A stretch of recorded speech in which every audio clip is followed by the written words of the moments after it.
Yes, sir. First, we have a list of pardons and commutations relating to events that occurred on January 6, 2021. Okay, and how many people is this? I think this order will apply to approximately 1,500 people, sir. So this is January 6th, and these are the hostages? Approximately 1,500 for a pardon? Yes. Full pardon? Full pardon or commutation? Full pardon. We have about 6 commutations in there where we're doing further research. Okay. Nice to see you again. And you, sir.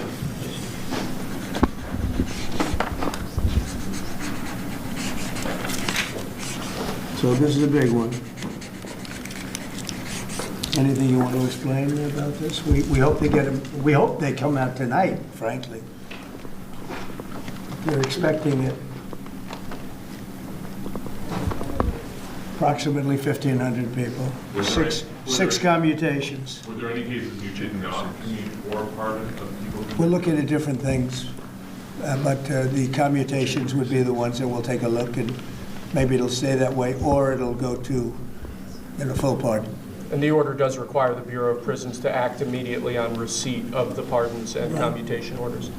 Sir, this is an Why don't we get that down so they can get them going right now? Yes, sir. Is that okay? Yep, absolutely. This is a proclamation guaranteeing the state's protection against invasion based on the current crisis at the southern border. It invokes various executive powers relating to the ongoing invasion at the southern border.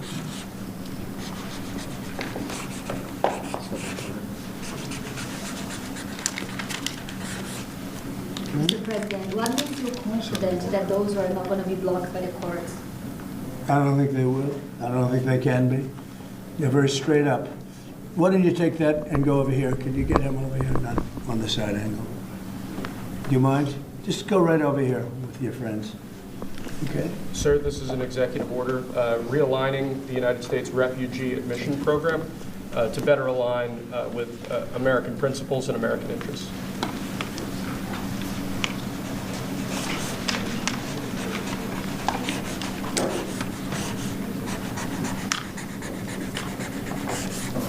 Okay?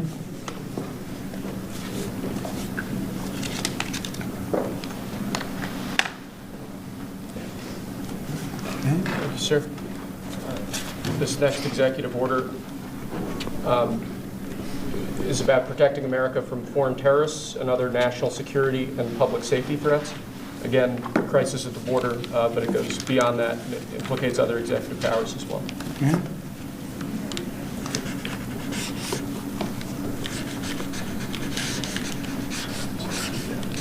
President Trump, if cartels are now going to be seen as foreign terror organizations, would you think about ordering U.S. Special Forces into Mexico to take them out? Could happen. Stranger things have happened. Mr. President, And that was actually that Maduro would accept Venezuelans. Say it? How will you make sure that Maduro will accept Venezuelans? Well, we're going to see on Venezuela. We're looking at Venezuela very strongly. It's a country I know very well for a lot of reasons, and it's well, it was a great country 20 years ago, and now it's a mess, right? Sir, can we expect ICE raids starting tomorrow in major cities? What does that mean? Can we expect ICE raids in major cities I don't want to tomorrow? say when, but it's going to happen. Has to happen, or we're not going to have a country left. This is actually an executive order designating the cartels and other organizations to be foreign terrorist organizations. It's a big one. Yes, sir. People have wanted to do this for years. So they are now designated as terrorist organizations, foreign. And Mexico probably doesn't want that. But we have to do what's right. They're killing our people. They're killing 250, 300,000 American people a year. Not 100, like has been reported for 15 years. It's probably 300,000. This is an So you executive. just said Mexico doesn't want that? How are you going to deal with this? I don't know, you'll have to ask them. Sir, this is an executive order entitled Protecting the American People Against Invasion, which again deals with the southern border and the unprecedented admission of illegal aliens across the southern border.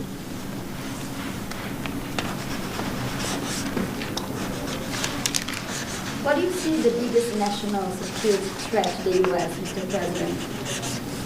What's going to be your priority on foreign policy? Say? What's going to be your priority on foreign policy? What do you see as the biggest Well, national foreign security policy is a threat? big statement. I mean, my priority on foreign policy, it's going to be to keep America safe. Very simple. It's a big question, though. That's a very big Who question. is going to be the first foreign leader that you plan to meet, or who you will call tomorrow on your first day? I've already been meeting people. I've been meeting them. I've been talking to them. I met with Prime Minister Trudeau, like all Governor Trudeau. I met with numerous foreign leaders. Go ahead. Sir, what might be your first step? This next order relates to the definition of birthright citizenship under the 14th Amendment of the United States. That's a good one. Birthright. That's a big one. What about that one in the court? That one is likely to be passed. Could be. We think we have good grounds, but you could be right. I mean, you'll find out. It's ridiculous.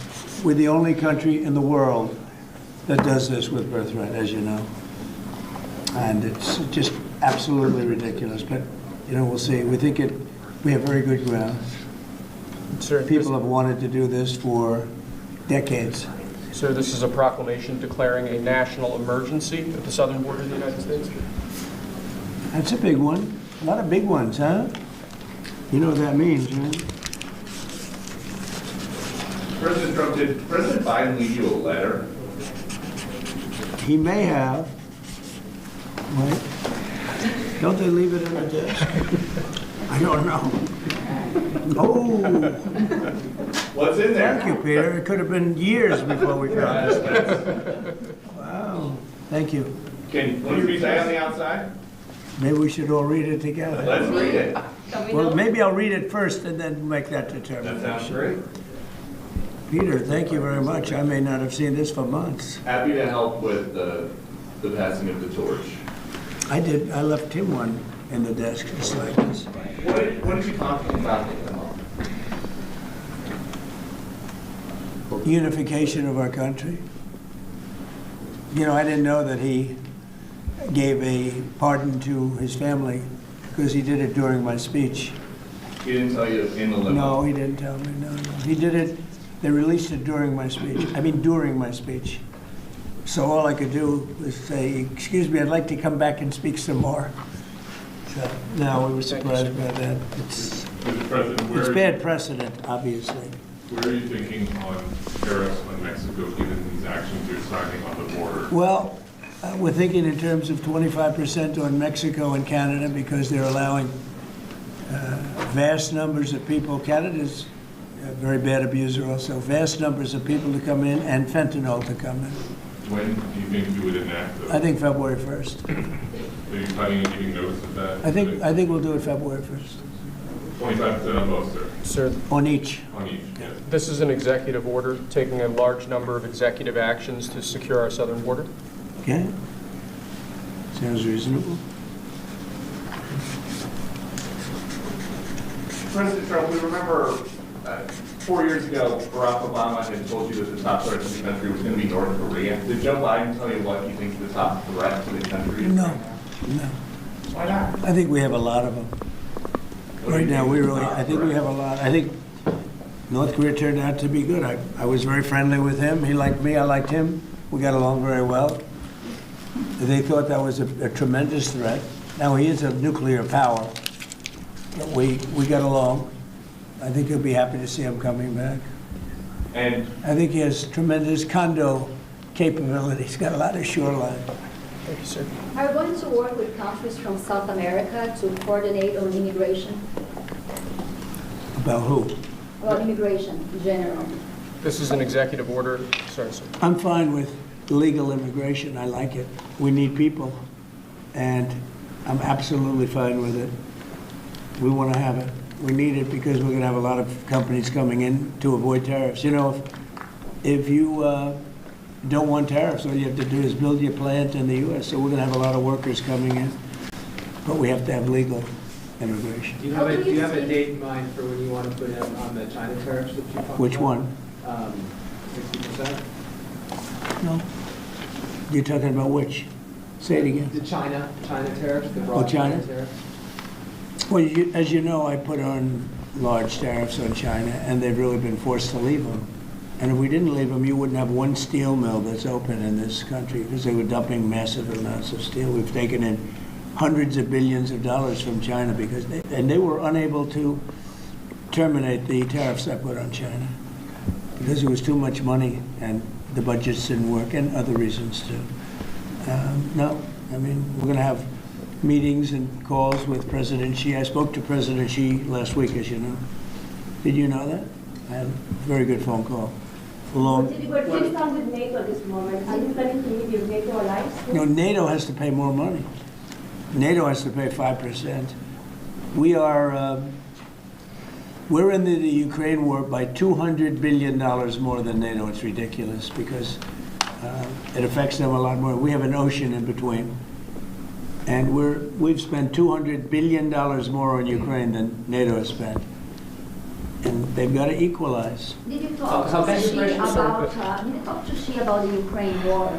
Yeah. Because China and Brazil together has a proposal to bring Russia and Ukraine to talk. That's good. That's good. I'm ready. When are you going That's to talk good. with the Brazilian president? How did Brazil get involved? This is a new one. When are you going to talk to Lula? Are you from Brazil? I'm from Brazil. Ah, When are you that's talking? why they're involved, I guess. When are you going to talk with the Brazilian president? How do you see your relationship with Latin America and Brazil? Great. Should be great. They need us much more than we need them. We don't need them. They need us. Everybody needs us.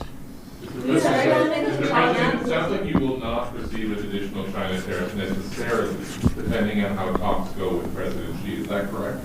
What does that, define that? Well, you pledged in the campaign potentially a 10% tariff on China or as much as... Because of fentanyl. Right, so I'm asking where your... That's only because of fentanyl. There are other things too. Are additional China And a very tariffs- big thing is the Panama Canal. China controls the Panama Canal. What's that all about? They're not supposed to be good. When Jimmy Carter gave it, which was a terrible mistake, he didn't do it. He didn't give it to China. He gave it to Panama. And China controls the Panama Canal. So are China tariffs And we're still not on the going to table? allow that to happen.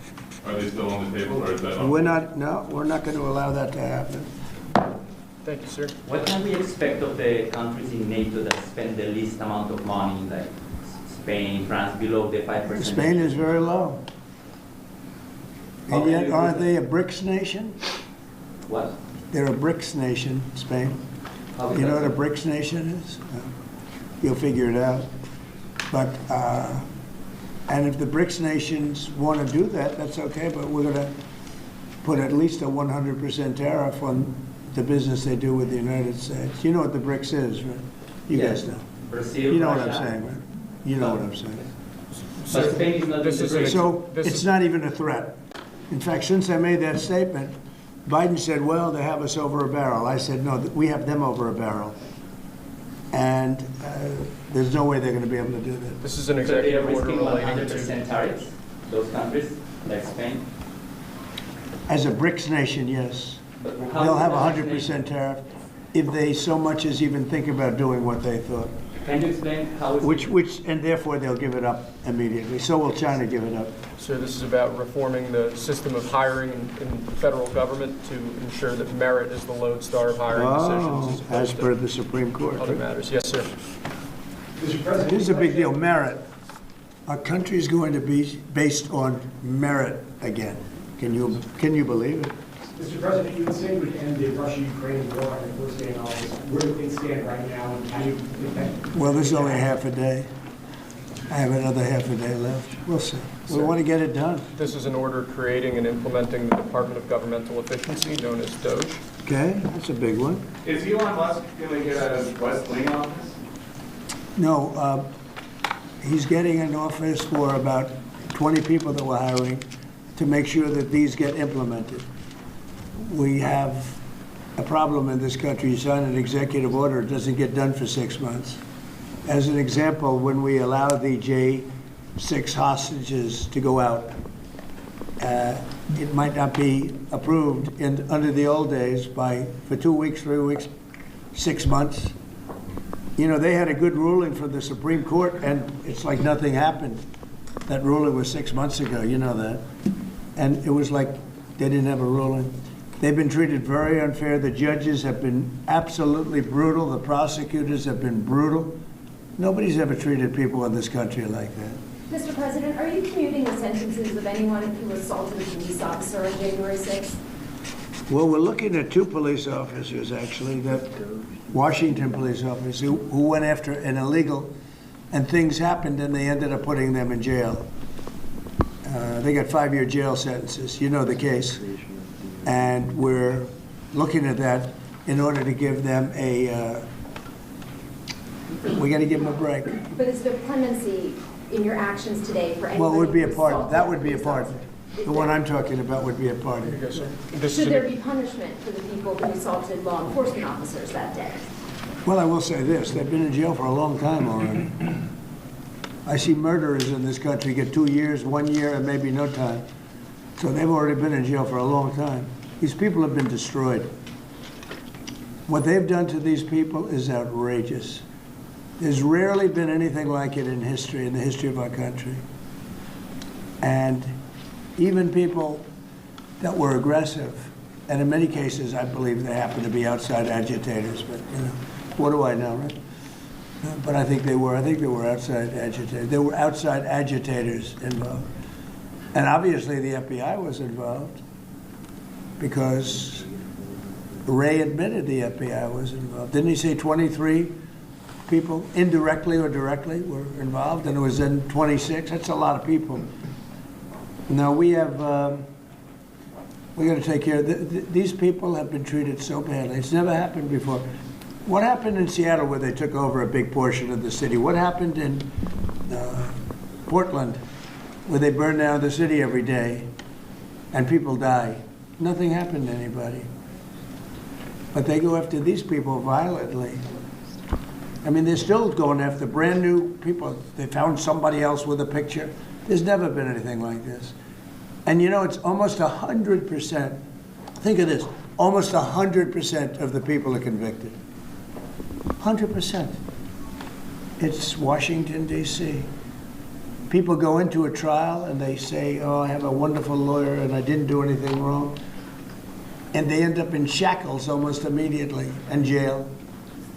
No, we're not going to let it happen. About Greenland, we have some interest in buying it, but is there any other option that will satisfy you? About what? Greenland, instead of buying it. Finland? Greenland. Oh, Greenland. Greenland is a wonderful place. We need it for international security.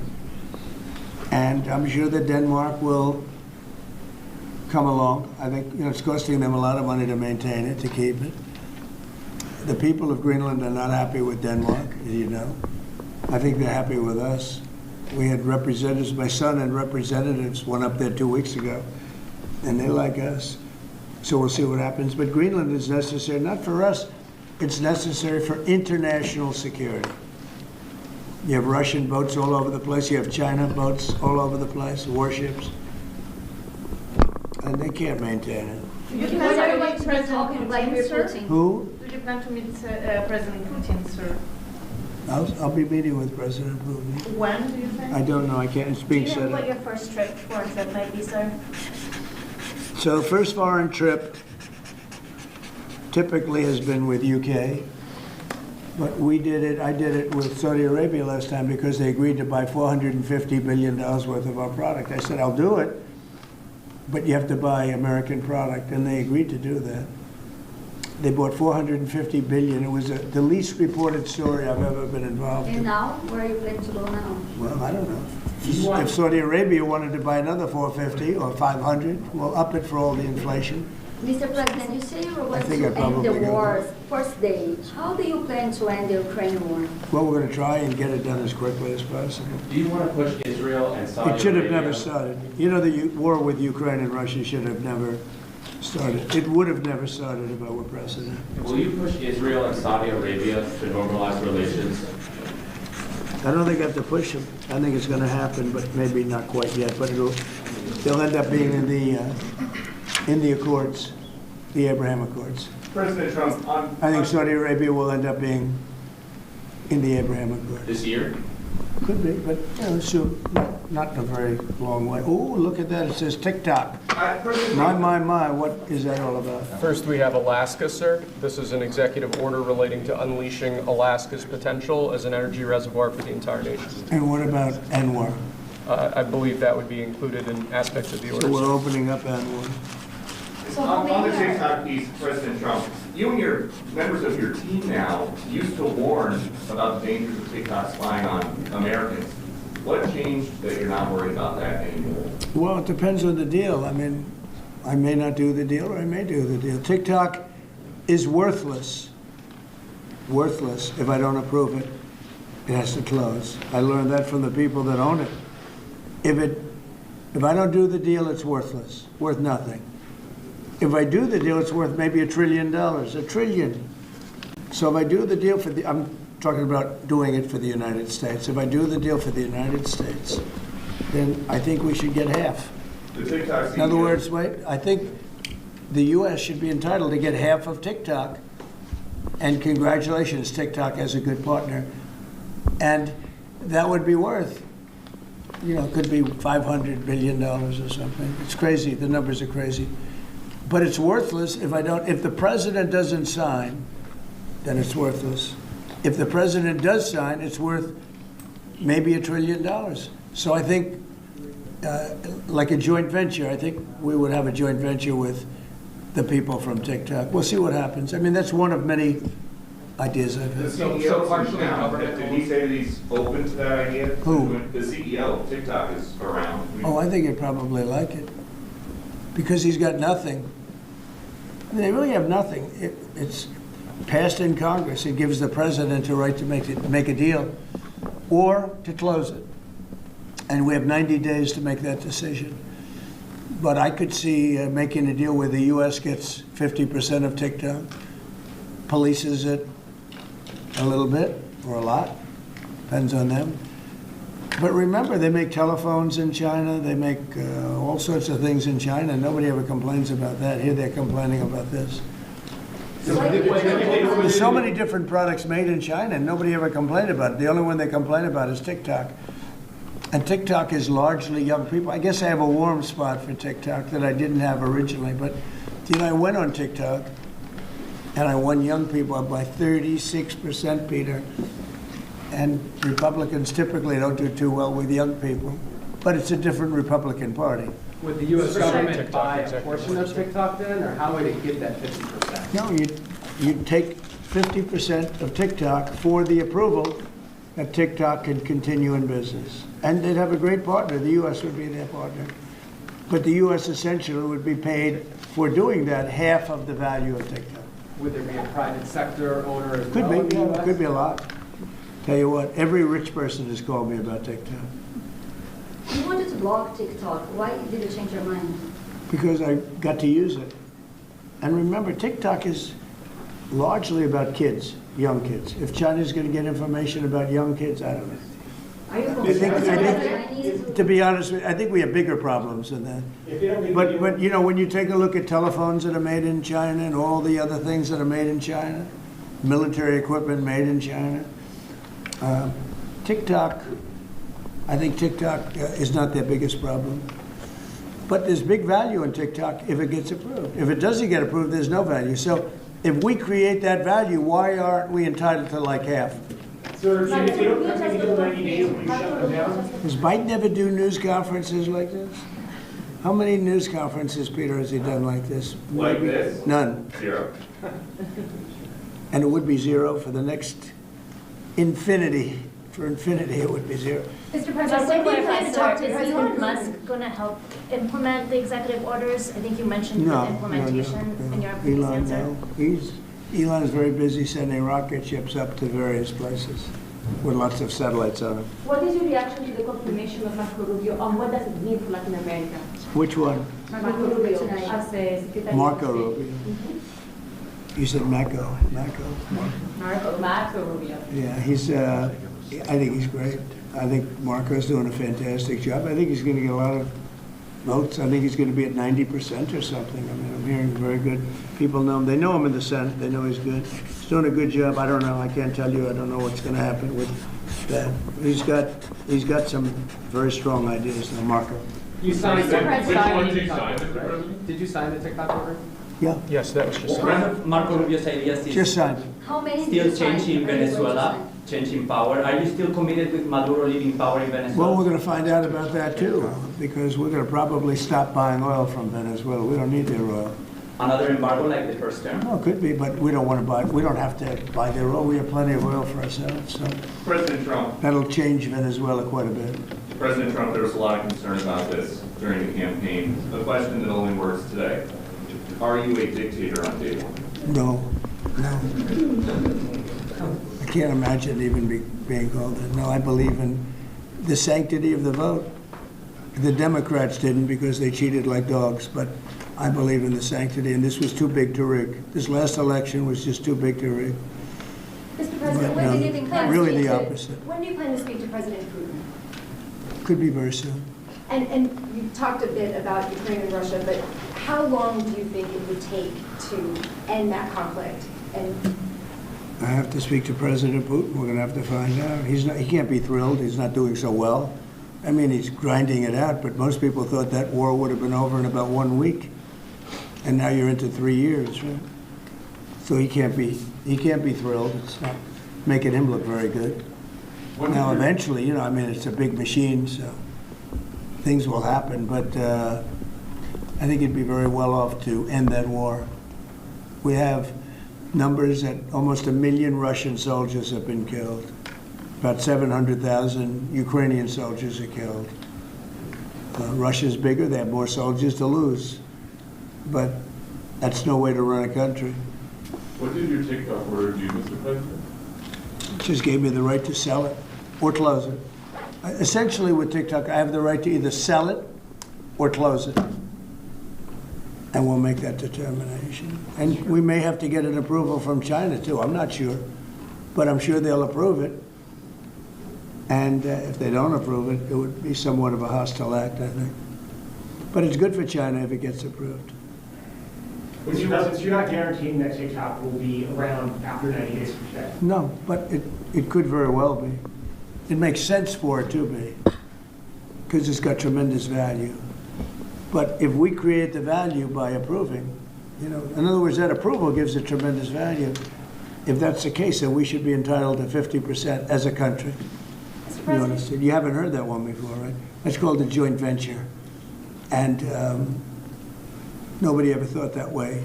Over your partner? Well, I don't know. I think you have a lot of people that would be interested in TikTok with the United States as a partner. Mr. President, what was it like walking into the Oval Office this evening? for the Oh, first what a time? great feeling. One of the better feelings I've ever had. Do you like this town better now than in 2017? Well, we're very experienced now. You would say nobody's ever had experience like I have. I've dealt with some very good people. I've dealt with some very bad people, and I know who the bad ones are and the good ones are. Don't forget, I was very successful in primarily the real estate business. And people used to say, who's worse, a politician or a vicious real estate developer? And I'd always say, the real estate developer is far worse. But after about 3 months and getting to know scum like Adam Schiff and other people like that, I said, no, actually, real estate people are quite nice by comparison. You said you plan to speak with President Putin soon. What about President Zelensky, and what's your message? Yeah, I would, but he's told me he wants to make a deal. Zelensky wants to make a deal. What kind of I don't know if Putin does, he might not, I don't know. He should make a deal. I think he's destroying Russia by not making a deal. I think Russia's going to be in big trouble. You take a look at their economy, you take a look at the inflation in Russia. So I would hope, I got along with him great, and, I would hope he wants to make a deal. Mr. President, are you keeping U.S. sanctions on Russia until he makes a deal? Well, sanctions or tariffs. I think the word tariff is much better because it keeps your dollar stronger. I think tariffs are more effective. I mean, I use sanctions on Iran. Iran was broke.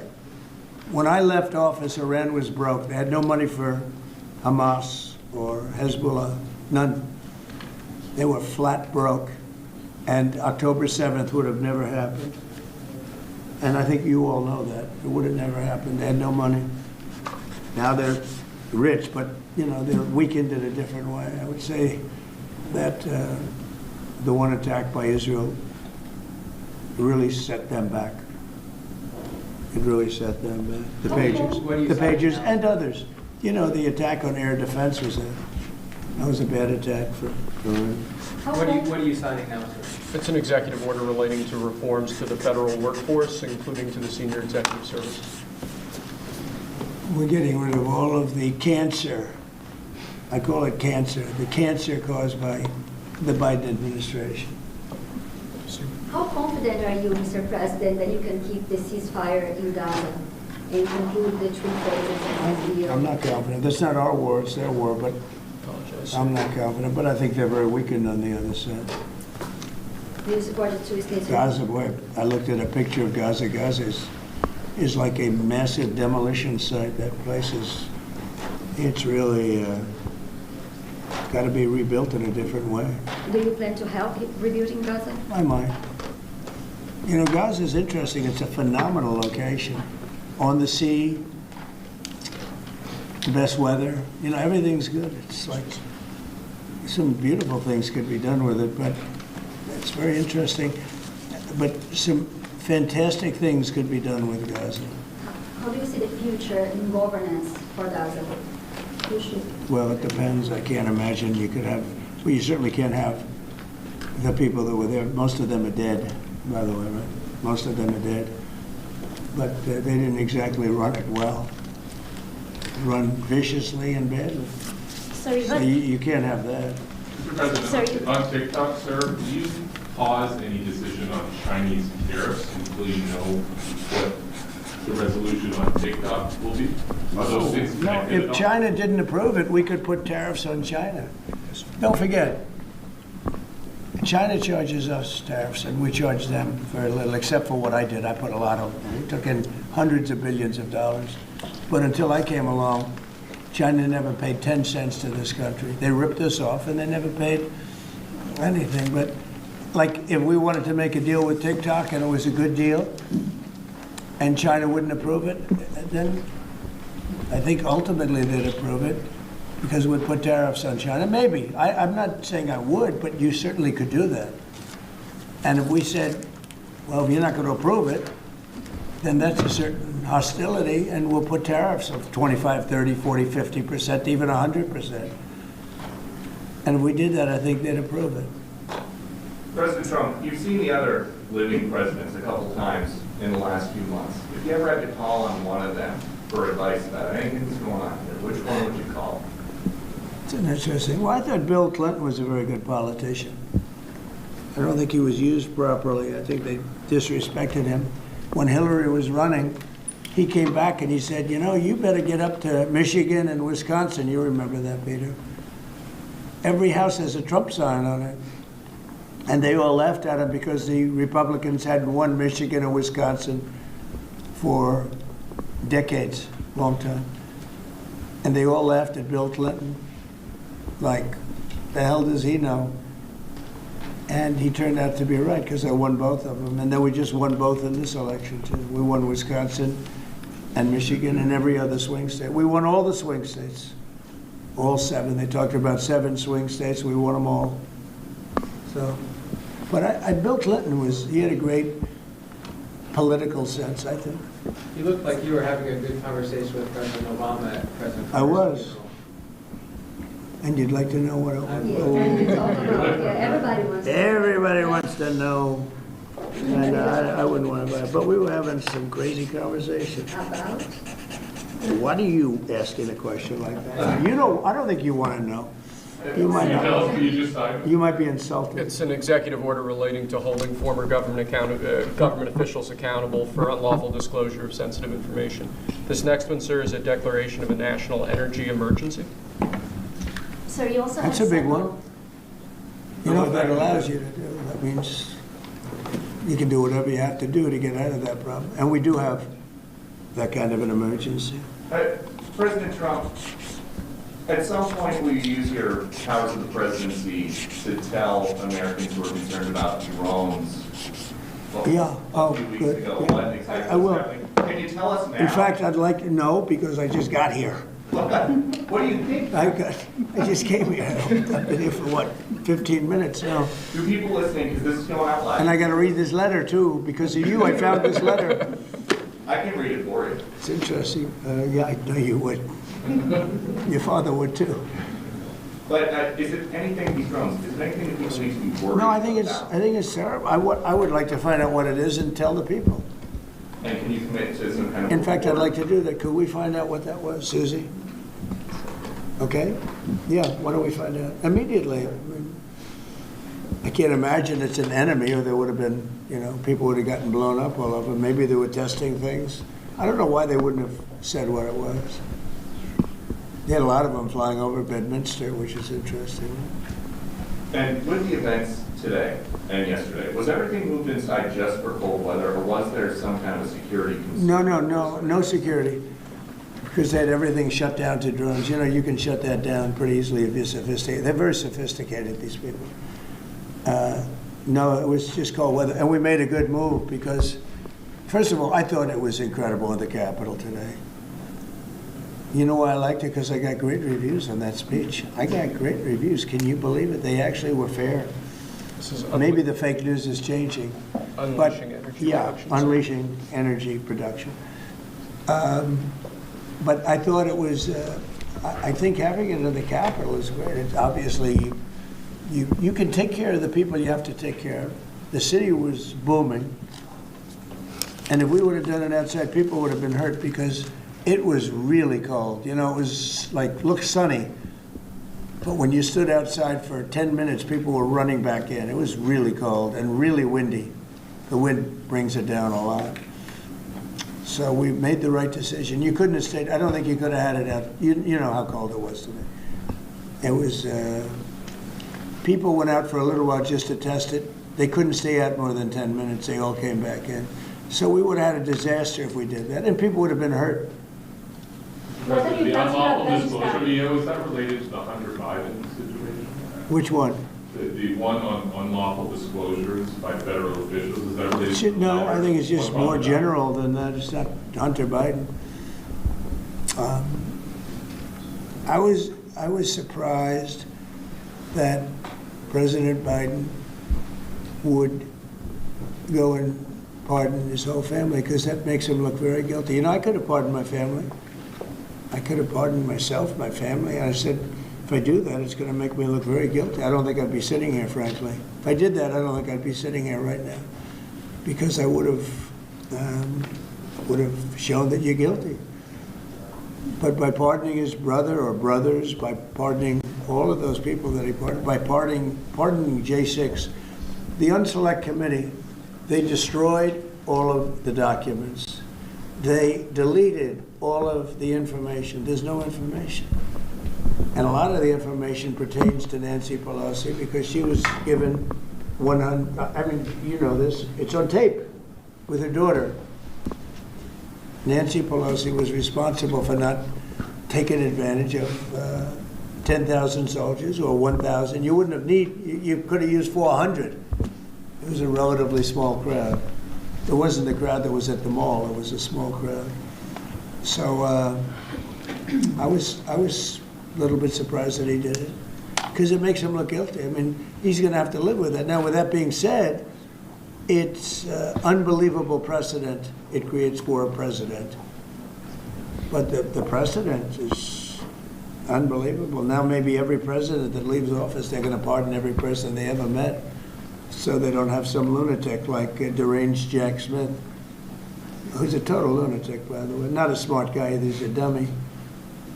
But we beat the hell out of him. and I help my reputation. Do you think you'd have to do the same thing at the end of this term? Well, I guess now I have precedent to do it. I wouldn't want to do that, no. I think it makes you look very guilty. I think it makes Biden look very bad, very weak, and very guilty. And, I mean, he pardoned everybody. How about this J6 committee? Why is he pardoning them? The reason is because if you delete and destroy documentation, everything, they have nothing because they were guilty as hell. They rigged it. It was a rigged deal. And when you do that, they look very bad, but I was a little surprised he did it.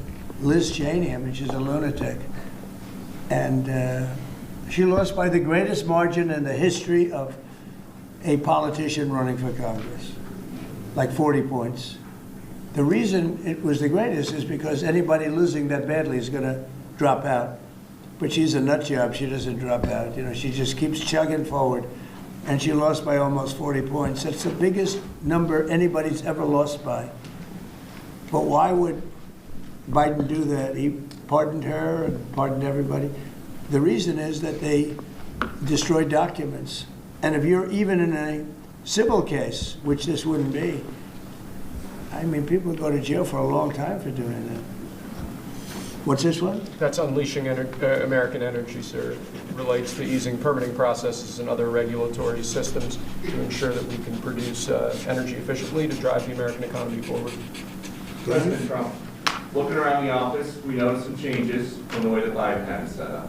Can you confirm that you have added back the Diet Coke button? I think this, first of all, I just got here. So my people came in. They have extraordinary decorator sense, right? Let me just see some of the pictures. Well, that's a good one. I could live with him. I could live with George Washington, I can tell you.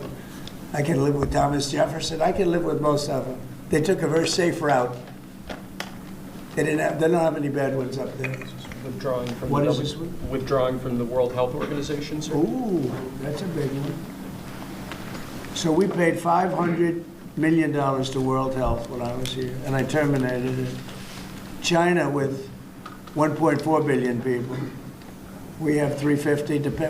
Nobody knows what we have because so many people came in illegally, but let's say we have 325. They had 1.4 billion.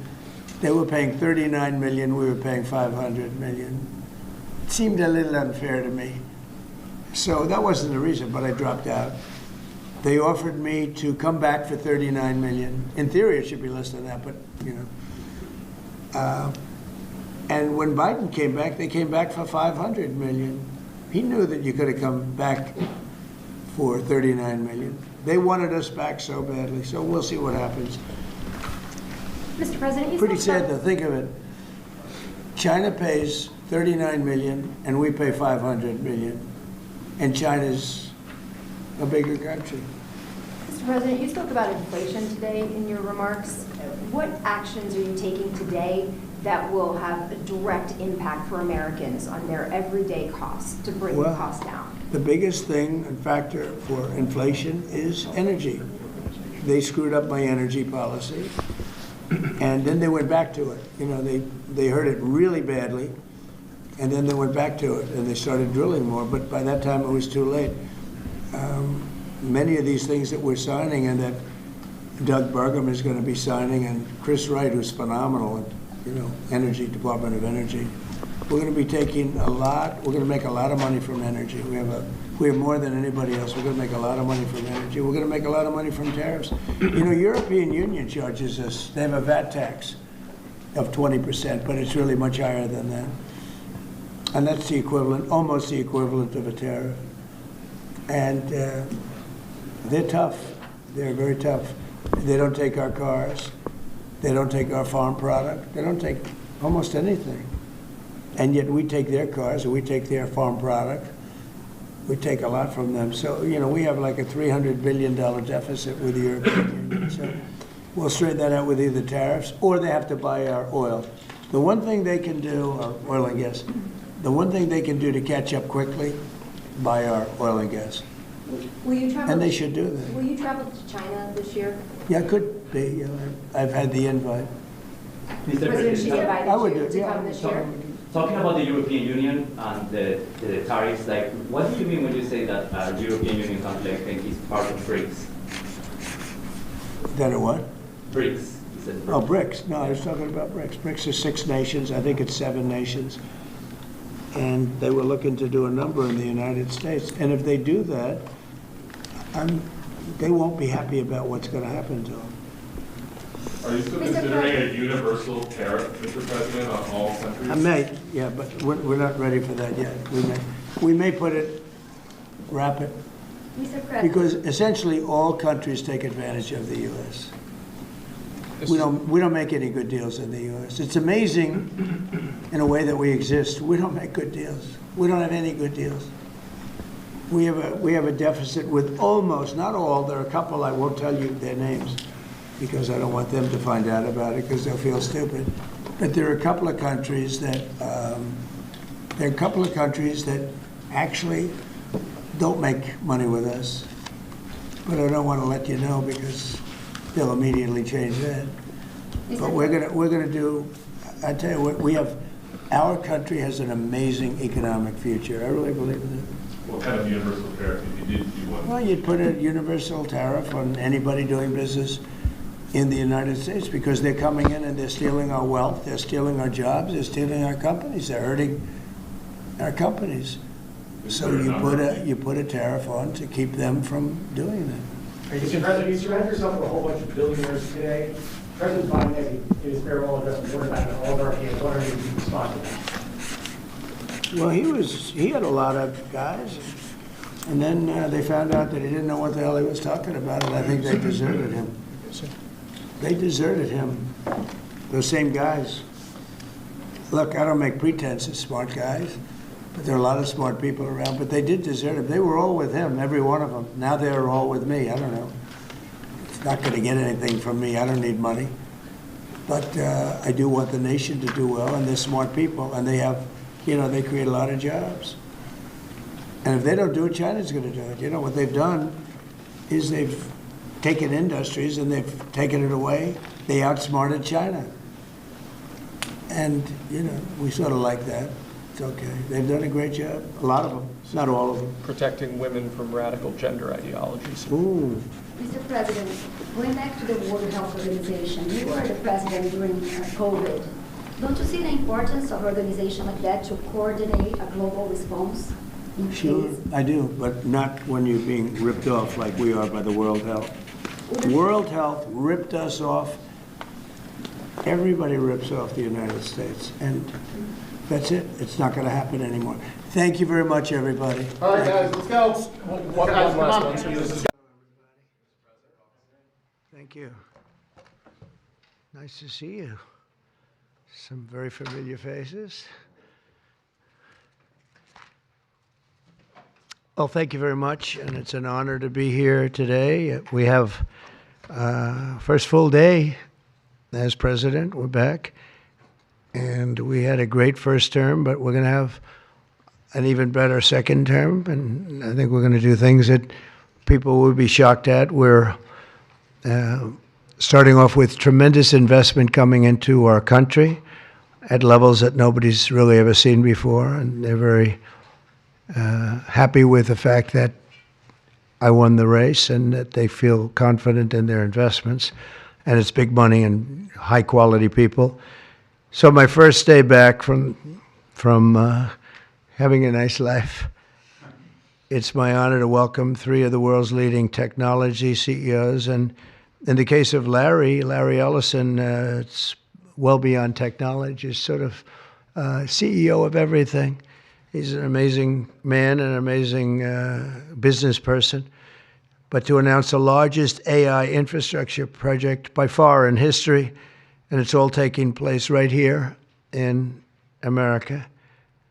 As you know, there's great competition for AI and other things, and they're coming in at the highest level. We're joined by Oracle Executive Chairman Larry Ellison, SoftBank CEO, my friend Masa Yoshi-san, and CEO of OpenAI, and I would say by far the leading expert based on everything I read, Sam Altman. So that's great that you're coming in together. That's a massive group of talent and money. Together, these world-leading technology giants are announcing the formation of Stargate.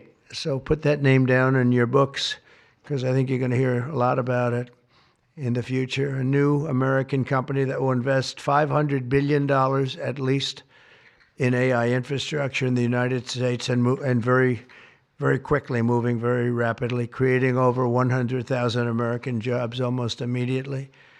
This monumental undertaking is a resounding declaration of confidence in America's potential under a new president. Let me be a new president. I didn't say it, they did. So I appreciate that, fellas. But it'll ensure the future of technology. What we want to do is we want to keep it in this country. China is a competitor and others are competitors. We want it to be in this country, and we're making it available. I'm going to help a lot through emergency declarations, because we have an emergency. We have to get this stuff built. So they have to produce a lot of electricity, and we'll make it possible for them to get that production done very easily at their own plants if they want, where they'll build at the plant, the AI plant, they'll build energy generation, and that will be incredible. But it's technology and artificial intelligence, all made in the USA. Beginning immediately, Stargate will be building the physical and virtual infrastructure to power the next generation of advancements in AI, and this will include the construction of colossal data centers, very, very massive structures. I was in the real estate business. These buildings, these are big, beautiful buildings, are going to employ a lot of people. And physical campuses in locations currently being scouted nationwide. They're making their choices of locations. I think they have their choice. I'd like to ask Larry, Sam, and Masa to say a few words and just talk a little bit about what they're doing, and if you have any questions, and then we'll go into a couple of other subjects also. But this is, to me, a very big thing. $500 billion Stargate project. I think it's going to be something that's very special. It'll lead to something that could be the biggest of all. So, Larry, maybe we'll start with you, and we'll go down the line. Thank you. Okay. Thank you, Mr. President. Thank you, sir. Thank you, Mr. President. We certainly couldn't do this without you. It would simply be impossible. AI holds incredible promise for all of us, for every American. We've actually been working with OpenAI for a while, and with Masa for a while. The data centers are actually under construction. The first of them are under construction in Texas. Each building's 500,000 square feet. There are 10 buildings currently being built, but that will expand to 20, and other locations beyond the Abilene location, which is our first location. The kind of applications that we're building, to give you an idea, maybe the most charismatic and the one that I think touches us all is electronic health records. Not just maintaining electronic health records, but by looking at electronic health records, understanding the condition of doctors, better understanding the condition of their patients, and being able to provide healthcare plans that are much better than they otherwise would be. A doctor in Indian River Reservation would be able to see how a doctor at Memorial Sloan Kettering would treat the patient, or a doctor at Stanford would treat the patient. We actually provide all of that information, all of that guidance to the doctors who are treating cancer patients or patients with any other kind of disease, made possible by AI. I'm not going to take a lot of time. I'm going to pass it to Masa, but this is a very exciting program for Oracle to be a part of. Thank you.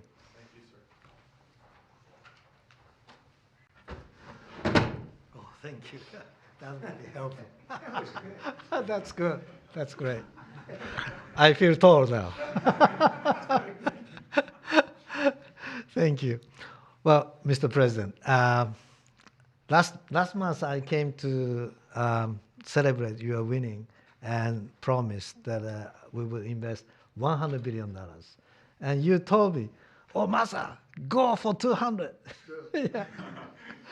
Now I came back with 500. Because this is the, as you said yesterday, this is the beginning of golden age of America. This is one great example, I think, right? We wouldn't have decided to do this. I think so. This is the beginning of golden age. We wouldn't have decided unless you won. And yesterday we agreed, we signed to make this happen. It's great. Because of this day. Very nice. So we would make this happen. We would immediately start deploying $100 billion with a goal of making $500 billion within next 4 years, within your term. Right? Because of your success. So we are very, very excited to do this. And our partner is, of course, SoftBank, OpenAI, Oracle, and additionally investing partner with MGX. On top of that, we have the technology partner NVIDIA, and of course Microsoft has been very, very supportive to Sam and continue to support all our success. This is not just for business. As Larry said, this will help people's life. This will help solving many, many issues, difficult things that otherwise we could not have solved with the power of AI. I think AGI is coming very, very soon. And then after that, that's not the goal. After that, artificial super intelligence will come to solve the issues that mankind would never ever have thought that we could solve. Well, this is the beginning of our golden age.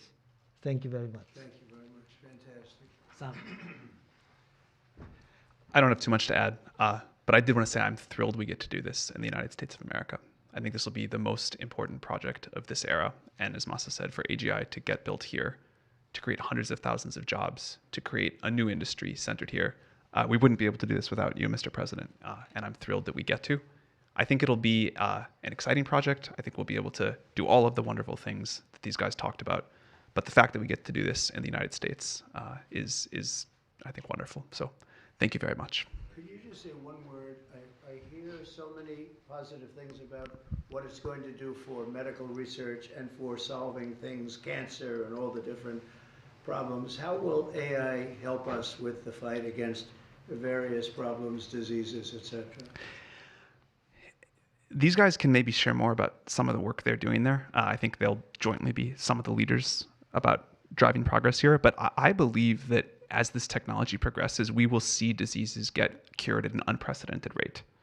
We will be amazed at how quickly we're curing this cancer and that one and heart disease, and what this will do for the ability to deliver very high quality healthcare, the costs, but really to cure the diseases at a rapid rate, I think will be among the most important things this technology does. Be great. Very good. Thank you. Can I take it and answer that question, Mr. President? So we're currently working on. Should I step on this? Okay. All right. No. I'm not that tall. I'm not that tall.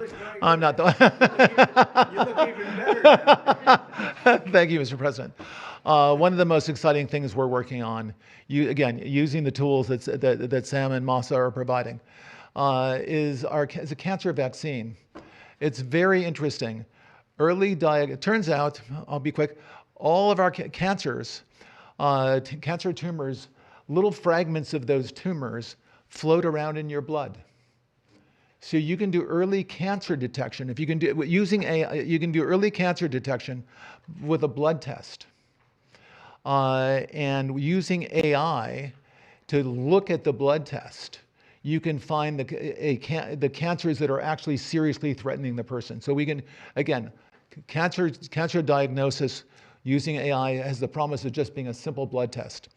Then beyond that, once we gene sequence that cancer tumor, you can then vaccinate the person design a vaccine for every individual person to vaccinate them against that cancer. And you can make that vaccine, that mRNA vaccine, you can make that robotically, again using AI, in about 48 hours. So imagine early cancer detection, the development of a cancer vaccine for your particular cancer aimed at you, and have that vaccine available in 48 hours. This is the promise of AI and the promise of the future. Great, thanks. Thank you, sir. Yeah, just one second, we'll finish up. But these are highly respected guys. I was shocked with Larry because I don't even think Larry does this stuff. You did a very good job for a guy that doesn't do it much, right?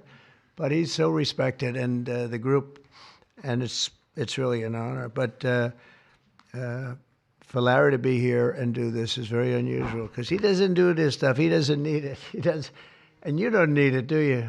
Huh? You don't need it.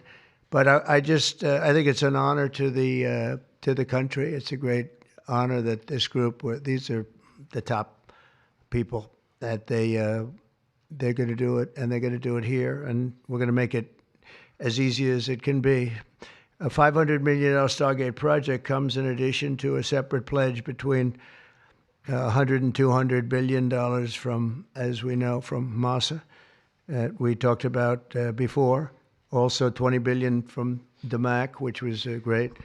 And we have many others that are coming. Some I just announce it. It's easier, but with some, I know them, and they're so highly respected, I'd rather do it this way. Many would like to do it this way, but we're letting the world know what's happening. This is money that normally would have gone to China or other countries, but in particular China. In total, before the end of my first full business day in Washington in the White House, we've already secured nearly $3 trillion of new investments in the United States, and probably that's going to be 6 or 7 by the end of the week. Tremendous amounts of money are coming in for many things other than even AI. AI seems to be very hot. It seems to be the thing that a lot of smart people are looking at very strongly. And our country will be prospering like never before. I think that's true, and it's going to be the golden age of America. As I say, yesterday we had the most ambitious, action-oriented day of any administration in history. No, there's never been a first day like yesterday, as you know. I signed a sweeping slate of executive orders to stop the invasion of our borders. I launched a government-wide effort to defeat inflation and bring down the cost of daily life and bring down the cost of energy, magnificently bring it down. And when energy comes down, Larry, I'd say generally speaking, when energy comes down, everything else comes down. The prices of food and the prices of everything else come down. Energy is that's the big baby. And we declared a national energy emergency to drill, baby, drill, our term that we use. We're going to drill, baby, drill like never before. We ended destructive DEI mandates across the federal government and returned our country to a merit-based system and a common sense system. As you know, the Supreme Court gave us a decision on merit, where things in this country can be based on merit now instead of a lot of different rules, regulations, and things that really put our country at a big disadvantage. We permanently stopped government censorship and restored free speech. That was signed yesterday. We renamed the Gulf of Mexico the Gulf of America. Sounds so beautiful, the Gulf of America, and returned the name of a great president, William McKinley, to Mount McKinley. They took off the name, and he was actually a great president. He was a very, very successful businessman. He ran for governor of Ohio. He won and did a great job as governor, ran for president, and he won. He was assassinated, ultimately, in his second term, unfortunately. But he was the tariff king, and he... I don't think he was as bad as I am. I think I believe in him even more than him, but he believed in him very strongly. And he raised massive amounts of money. Our country was at its richest. From 1870 to 1913, we had the most. That was when we were the richest, relatively speaking. We were the richest during that period of time. That was tariffs from other countries. And our administration's moving with unprecedented urgency and speed to confront every single crisis facing us, and we'll get the job done. And again, I want to thank Sam and Masa and Larry for being here. It's an honor to have them. And we'll take a few questions if you want. Can I ask you about some of the executive orders? You would agree that it's never acceptable to assault a police officer. Sure. Right? So then if I can, among those you pardoned, DJ Rodriguez, he drove a stun gun into the neck of a DC police officer who was abducted by the mob that day. He later confessed on video to the FBI and pleaded guilty for his crimes. Why does he deserve a pardon? Well, I don't know. Was it a pardon? Because we're looking at commutes and we're looking at pardons. Okay, well, we'll take a look at everything. But I can say this. Murderers today are not even charged. You have murderers that aren't charged all over. You take a look at what's gone on in Philadelphia, take a look at what's gone on in LA, where people murder people and they don't get charged. These people have already served years in prison, and they've served them viciously. It's a disgusting prison. It's been horrible. It's inhumane. It's been a terrible, terrible thing. I also say this, you go to Portland, where they wrapped police officers, shot police officers, nothing happened to anybody. You go to Seattle, where they took over a big chunk of the city and people died. Portland, a lot of people died. Wait a minute. And you go also, take a look at Minneapolis, because I was there and I watched it. And if I didn't bring in the National Guard, that city wouldn't even exist today. People were killed and nobody went to jail. So these people have already served a long period of time, and I made a decision to give a pardon. Joe Biden gave a pardon yesterday to a lot of criminals. These are criminals that he gave a pardon to. And you should be asking that question. Why did he give a pardon to all of these people that committed crimes? Why did he give a pardon to the J6 Unselect Committee when they burned and destroyed all documents which showed that they did what was wrong, not me? Wait a minute. Why did they give a pardon to all of his relatives, his brother who made millions of dollars, to all these different people? He gave pardons. That's the question you should be answering. All right, go ahead. Yeah, please. Can I just follow up really bad? Steve, can I just follow up with that really fast? No. That's enough. Go ahead. You said you will. Tell us about your meeting with Speaker Johnson, Senator Thune. Did you reach any conclusion on this one big? Pretty much. I think we have a good situation now. It's been in some ways made simpler by Los Angeles because they're going to need a lot of money. And generally speaking, I think you'll find that a lot of Democrats are going to be asking for help. So I think maybe that makes it more one-sided. I think we're going to do very well. Look, we're going to take care of Los Angeles. I'm going there. I'm going to North Carolina, which has been abandoned by the Democrats. And I'm going to North Carolina, very importantly, first. I'll be there on Friday. And then I'm going from there to Los Angeles. And then I'm going to Nevada. And I'm really going to Nevada to thank them for the vote, because we won Nevada overwhelmingly, and that's usually a Democrat vote. And I just want to go there to thank the people of Nevada for the big vote. So we'll be making that. Yeah, please. Mr. President, the leaders of the Proud Boys and the Oath Keepers were freed following their pardons yesterday. At the time back in 2021, you urged them to stand back and stand by. Is there now a place for them in the political conversation? Well, we have to see. They've been given a pardon. I thought their sentences were ridiculous and excessive. One of the guys took down a flag that was an anti-American flag, and he was given years in jail. I don't know the exact number, but he was given many years in jail. I thought it was very excessive. And at least the cases that we looked at, these were people that actually love our country, so we thought a pardon would be appropriate, yeah. Mr. President, is it also true in your conversations with Republicans today that you asked them to consider recess appointments for cabinet officials? I think, yeah, if it's needed. I don't think it's going to be needed. Marco, as you know, got passed overwhelmingly with 99-0, which is pretty amazing. Marco's going to do a great job, Secretary of State. But he just got, I guess he was the first one and just got approved. That's some vote, 99-0, and the nothing was a vote that he would have gotten if we wanted to do it. But you know whose vote that was? Who's doing a great job right now as vice president. Did you also talk about some sort of a trade or a deal involving wildfire relief in extension for a debt. Well, what I really want to have done, I was talking about this with the guys back in the Oval Office.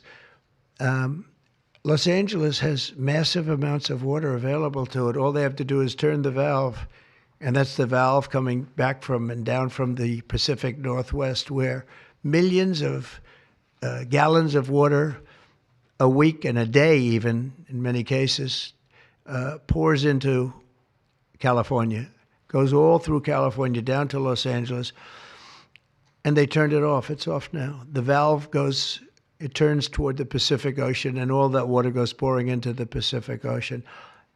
If they did what I told them to do, they wouldn't do it because politically they didn't think it was good. I think it's great politically. I think they're dead politically. What they've done, they've destroyed the city. What they've done to that city is unbelievable. The sprinklers, their sprinklers in there like these right here that you see, none of them had any water in them. They didn't have any water. The fire hydrants, 40% of them had no water.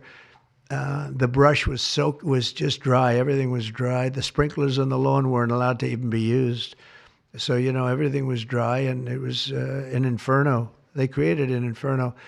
So we're demanding that they turn the valve back toward Los Angeles right now. It's not even believable that they haven't done it. Just so you know, they have a valve, and it turns like, think of a sink, but multiply it times many thousands of times the size of it. It's massive. And you turn it back toward Los Angeles. Why aren't they doing it? They either have a death wish, they're stupid, or there's something else going on that we don't understand. But we want the water that they're throwing away to be used for California. And that includes the farmers of California. When you drive up north, you see all of the land. I couldn't believe it. I was with Devin Nunes when he was a congressman and some other congressmen from the area, and we're driving up and we're on the highway, and I keep looking at these farms, and the land is bone dry, and then you'd see an acre, about an acre or 2 acres, with the most beautiful green plants growing in it, the most beautiful it's rich stuff. And you look at the soil, and it's so rich. That soil is almost the equivalent to like Iowa soil. It's phenomenal, but it's got no water. But the reason it has no water, I said, do you have a drought? No. I said, what do you mean you don't have a drought? Look at the thing. It's dry as a bone. The reason you have like an acre is because they say you can farm 1 acre, but no more, because they didn't want to waste water. But they throw the water into the Pacific Ocean. These people are crazy. So we're going to be issuing an executive order demanding that they immediately let that water come down through California. Farmers, even people living in Beverly Hills. Now, those people have been a lot of them are wiped out. Believe it or not, they were having restrictions, Larry, you know about this. They wanted to restrict you to 38 gallons of water a day. That sounds like a lot, but it's not. When you're a rich person and you like to take a shower, 38 gallons doesn't last very long. And they have all this water, and it's really good water. Up high, Pacific Northwest, some comes in from Canada, a nice country, by the way, comes in from Canada, and it comes all the way through California, and they're restricting it. You even have the half pipes, the half pipes, the cut pipes, big ones, bigger than this room, and they're going all the way down, and they're bone dry, and they could be loaded up with water. But isn't it incredible that they don't do it? And it's to protect the Delta smelt. It's a fish that's doing poorly anyway. But I said, how are you protecting the Delta smelt by not giving it water? It's a fish. It needs water. Nobody can answer that question. On TikTok, Mr. President. Well, let me do this first. Are you open to Elon buying TikTok? Say it? Are you open to Elon buying TikTok? I would be if he wanted to buy it, yeah. And on your inauguration, I'd like Larry to buy it too. I have the right to make a deal. So the deal I'm thinking about, Larry, let's negotiate in front of the media. The deal, I think, is this, and I've met with owners of TikTok, the big owners. It's worthless if it doesn't get a permit. It's not like, oh, you can take the U.S. The whole thing is worthless. With a permit, it's worth like $1 trillion. So what I'm thinking about saying to somebody is buy it and give half to the United States of America, half, and we'll give you the permit. and they'll have a great partner, the United States, and they'll have something that's actually more valuable because they have the ultimate partner, and the United States will make it very worthwhile for them in terms of the permits and everything else. But so think of it, you have an asset that has no value or has $1 trillion value. It all depends on whether or not the United States gives the permit. So what I'm saying is let the United States give the permit, and the United States should get half. Sounds reasonable. What do you think? Sounds like a good deal to me, Mr. President. Yeah, he can afford it too. Mr. President, you're a president who has long said that you back the blue, but aren't you sending the message that assaulting officers is okay with these pardons? No, the opposite. In fact, I'm going to be letting 2 officers from Washington Police, D.C. I believe they're from D.C., but I just approved it. They were arrested, put in jail for 5 years because they went after an illegal, and I guess something happened where something went wrong. And they arrested the 2 officers and put them in jail for going after a criminal, a rough criminal, by the way. And I'm actually releasing. No, I am the friend of police, more than any president that's ever been in this office. More than 400 of the people that you pardoned, though, assaulted officers. So I want to ask you about the Vice President, J.D. Vance. He said, this is a week ago, he said, if you committed violence on January 6th, obviously you should not be pardoned. Why is your Vice President wrong? Well, only for one reason. They've served years in jail. They should not have served, and they've served years in jail, and murderers don't even go to jail in this country. And we had 1,500. We have 16 under review. As you know, we commuted about 16 of them because it looks like they could have done things that were not acceptable for a full pardon. But these people have served years of jail, and their lives have been ruined. And in many cases, listen to me for a second. Stop interrupting. They served years in jail, and if you look at the American public is tired of it. Take a look at the election. Just look at the numbers on the election. We won this election in a landslide because the American public is tired of people like you that are just one-sided, horrible people in terms of crime. You don't talk about all the people that have been killed and what happens to those murderers. Murderers get no time. You take a look at some of these DAs. They go after political opponents, but they don't go after people that shoot people in the street. They're caught. They know where they're living. They know everything. They don't even go up to pick them up anymore. They just let them live there. They know all about it. They have their pictures. They have the tape of the shooting, and they don't even go up and you're talking about this. No, we pardoned people that were treated unbelievably poorly. In the history of our country, there's never been anything take place like this. They're still looking for them, but they're not looking for the murderers, the people that are killing everybody. We are, though, and we're getting them out of the country. We just started that. We're getting them out of the country, and they're going to be gotten out of the country fast. They came in illegally from jails and from prisons. They killed many people. Some of them killed many people. About 50% of them killed more than one person. They were released into our country. That's what we're focused on, not the kind of nonsense you're talking about. You called for a ceasefire in Ukraine. If Vladimir Putin doesn't come to the table to negotiate with you, will you put additional sanctions on Russia? Sounds likely. And do you think that the war should be frozen currently? The war should have never started. If you had a competent president, which you didn't, the war wouldn't have happened. The war in Ukraine would have never happened if I were president. But that couldn't happen because the election was rigged. Yeah, go ahead. Mr. President, there's been some debate within your orbit over whether or not to keep or eliminate H-1B visas. What's your position on that? Do you want to keep H-1Bs or do you want to get... Well, I like both sides of the argument, but I also like very competent people coming into our country, even if that involves them training and helping other people that may not have the qualifications they do. But I don't want to stop. And I'm not just talking about engineers. I'm talking about people at all levels. We want competent people coming into our country. And HB1, I know the program very well. I use the program. Maitre d's, wine, experts, even waiters, high quality waiters.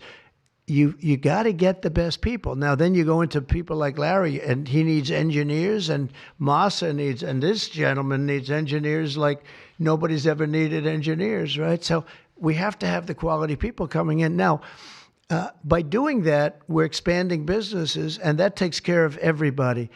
So I'm sort of on both sides of the argument, but what I really do feel is that we have to let really competent people, great people, come into our country, and we do that through the H-1 program.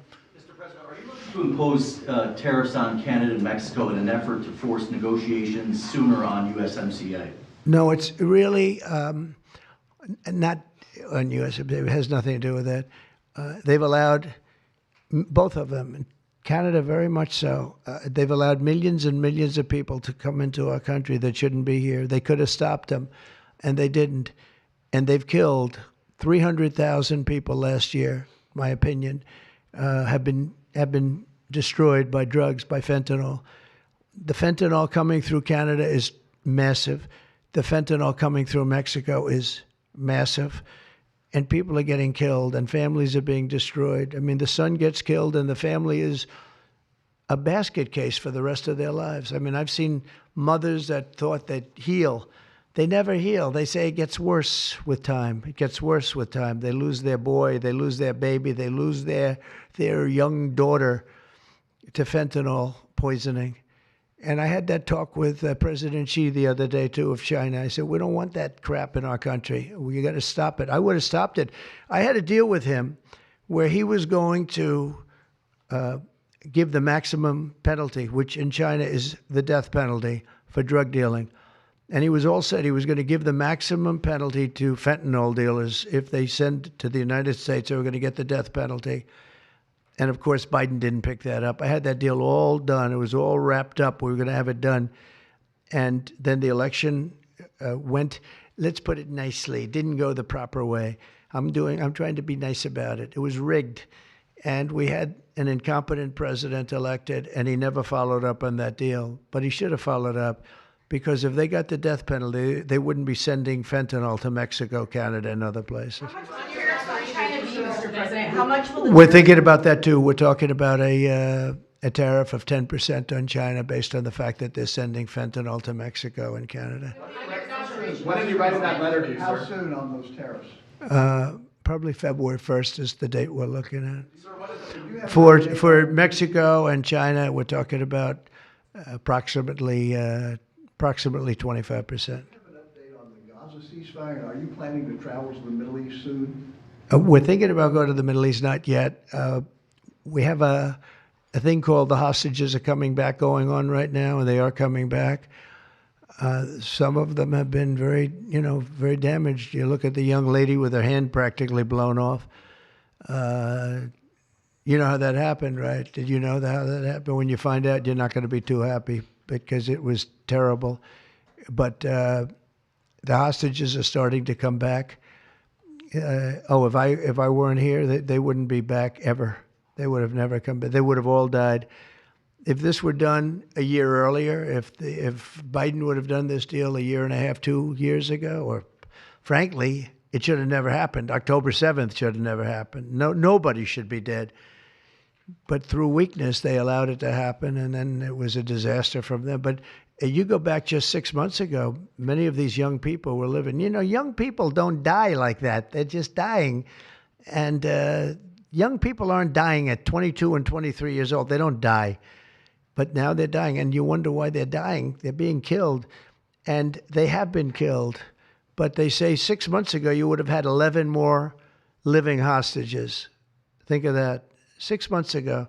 But Biden couldn't get it done, and it was only the imposition that I put on as a deadline that got it done. But it's a very sad situation. It should have never happened. I'll tell you, 2 things should have never happened. 3 things. Inflation should have never happened. It would have never happened except for what they did to energy and their crazy spending.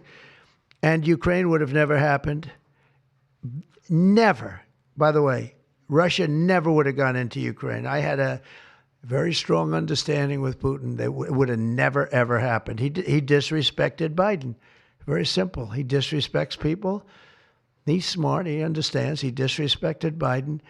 And also, the Middle East would have never happened because Iran was broke. They had no money. They had no money for Hamas. They had no money for Hezbollah. It would have never happened. October 7th would have never happened. But it did happen. So this is the cards I've been given. And we're getting the hostages back. That would have never happened under Biden. They would have never come back. They were just dying not that slowly. They were dying or being killed. But that was what was happening. Are you going to keep sending weapons to Ukraine, or are you going to turn off the tap soon? Well, we're looking at that. We're talking to Zelensky. We're going to be talking with President Putin very soon. And we'll see how it all happens. We're going to look at it very soon. One thing I do feel, the European Union should be paying a lot more than they're paying because under Biden, I mean, we're in there for $200 billion more. Now, it affects them more than it affects us. We have an ocean in between, right? Little thing called an ocean. The European Union should equalize. We're in there for $200 billion more than the European Union. I mean, what are we, stupid? I guess the answer is yes, because they must think so. But the European Union takes advantage of us tremendously on trade, and they now take advantage of, and always have. If I didn't get involved years ago, my first term, one of the first things I noticed was that they're not paying enough. They're not paying. And a lot of those countries weren't even paying. The NATO countries, they weren't paying. Only 7 out of 28 were paying. We were one of them. And Poland was one. And they had a few of them that were paying, and some were paying very proudly. Usually the closer to the borderline of Russia they were, the faster they paid, okay? The ones that were further away tended not to pay so fast. And one thing on that, I think they should lift their number not to 2%, but to 5%.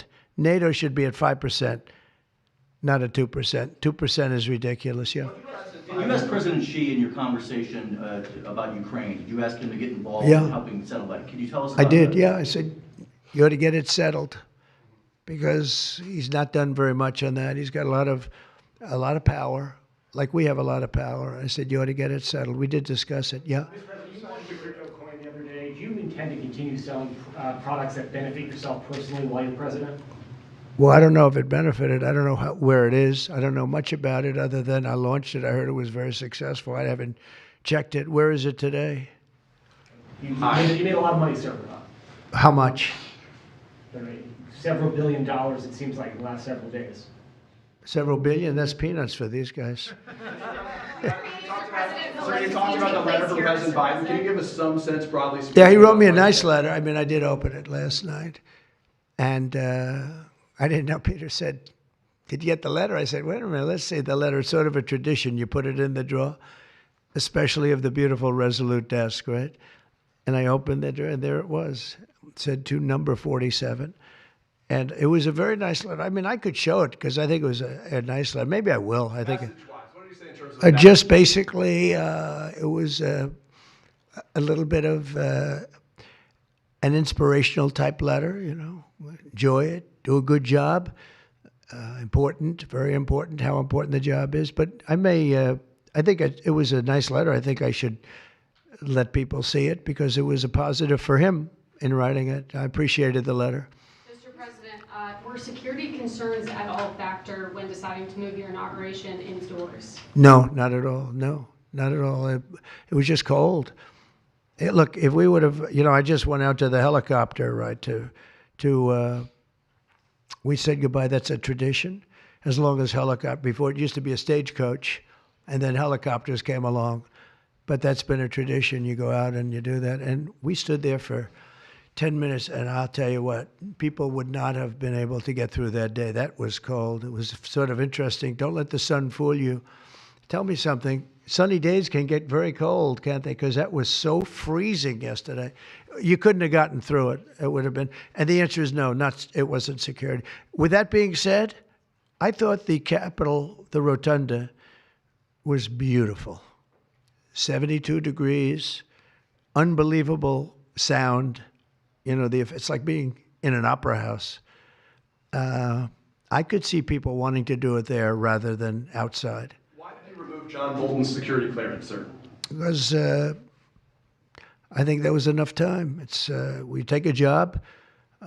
You take a job, you want to do a job. We're not going to have security on people for the rest of their lives. Why should we? I thought he was a very dumb person, but I used him well because every time people saw me come into a meeting with John Bolton standing behind me, they thought that he'd attack them because he was a warmonger.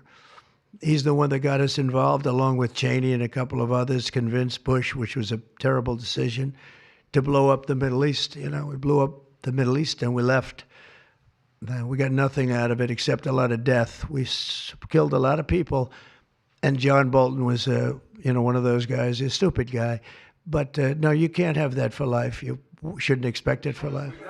That meeting that you mentioned with President Zelensky, will that take place here, and when and where will you meet with him? I don't know. I mean, look, President Zelensky would like to have peace. He's told me that very strongly. He'd like to have peace, but it takes two to tango. We'll see what happens. When will you meet with President Putin? Anytime they want, I'll meet. I'd like to see that end. Millions of people are being killed, and they're being killed. It's a vicious situation, and they're now largely soldiers. A lot of people have been killed in the cities. They look like demolition sites. Buildings, massive buildings bombed and coming down. The thing with Ukraine is that many more people died than you're reporting. You're not reporting the real numbers, and I'm not blaming you for that. I'm blaming maybe our government for not wanting to release those numbers. Many more people died than what you know about. When those big buildings come down and they say 2 people were injured, no. Many people, thousands of people are being killed. But the real killing now is on the war front. It's a very flat land. And the only thing that stops a bullet is somebody's body. And you have young soldiers. So Russia's lost about 800,000 soldiers now. Ukraine's lost about 600 or 700,000. I think the numbers are low that they're giving out. But they've lost massive numbers of young soldiers. And that war should stop. It's very flat, it's beautiful farmland, and it's flat and really beautiful in a different kind of a way, but they don't have any protection. The only thing that stops a bullet is a body, and those bodies are stopping a lot of bullets, and they're being decimated, both sides. In your conversation with President Xi, what did you tell him in terms of when to expect tariffs, and what can he do to avoid them? About which one? Your About tariffs? conversation with We didn't talk too much about tariffs, other than he knows where I stand. Look, I put large tariffs on China. I've taken in hundreds of billions of dollars. Until I was president, China never paid not 10 cents to the United States. With me, they paid hundreds of $600 billion or so, or more than that even, of tariffs. And if I didn't do that, you wouldn't have a steel mill open in the United States right now. You wouldn't have one steel mill open in the United States. So what I did is I saved the steel industry. I saved other industries too with other tariffs. Other countries are big abusers also. It's not just China. China's an abuser, but the European Union is very, very bad to us. They treat us very, very badly. They don't take our cars. They don't take our cars at all. They don't take our farm products, essentially. They don't take very much. We have a $350 billion deficit with the European Union. They treat us very, very badly. So they're going to be in for tariffs. It's the only way you're going to get back. It's the only way you're going to get fairness. You can't get fairness unless you do that. But the European Union's treated us very badly. But essentially, everybody treats us badly. Everybody treats us badly. Yes, go ahead. Because we allow them to. Because we've had stupid people doing this, and we can't have. I'd like to have these 3 people negotiate for us, just for 1 week, and we'd be a rich country again. But we'll be rich. Mr. President, on AI data centers, will you rescind President Biden's executive order that opens up federal land? On which centers? On data centers. Will you rescind President Biden's executive order that opens up federal lands for data centers and energy production? No, I wouldn't do that. That sounds to me like it's something that I would like. I'd like to see federal lands opened up for data centers. I think they're going to be very important. Again, we have a lot of competition for that. So it's an honor to have these 3 great people, great CEOs and great geniuses, all 3. It's an honor that they want to come to our country, but we're going to make it as easy as we can for them because other countries want them to. I'm going to have to go now. Thank you all very much. Thank you. Do you have TikTok on your phone?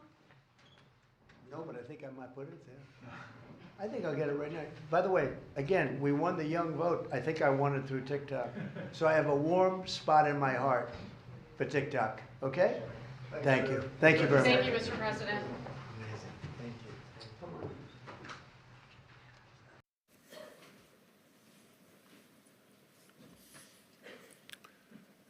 on. Mr. President,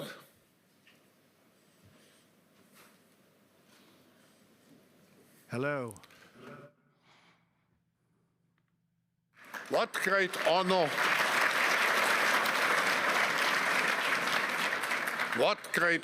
and pleasure to welcome you back to the Davos community. Just 4 days into your new mandate, we highly appreciate your presence with us today. We wish you all the best as you take on your critical work ahead. The global challenges we face today are monumental. The importance of American leadership and your personal leadership in this regard is fundamental and paramount. We are here to hear your vision and policies related to revitalizing the economy and addressing the global challenges. As you might expect, Mr. President, your return to office and your forthcoming policies have been at the focus of our discussions this week. The discussions among 3,000 political and business leaders from over 130 countries who came together here in Davos.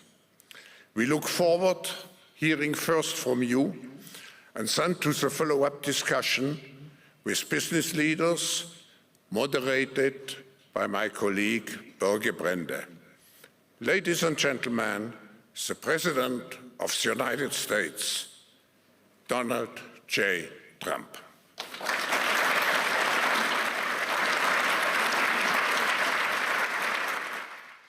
Well, thank you very much, Klaus, and hello to everyone in beautiful Davos.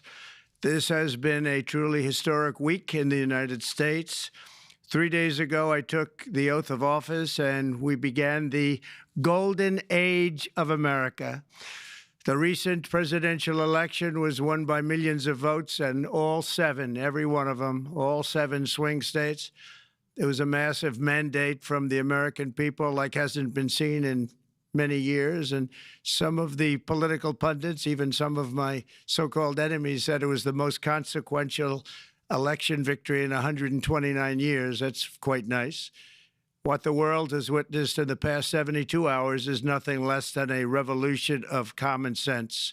Our country will soon be stronger, wealthier, and more united than ever before, and the entire planet will be more peaceful and prosperous as a result of this incredible momentum and what we're doing and going to do.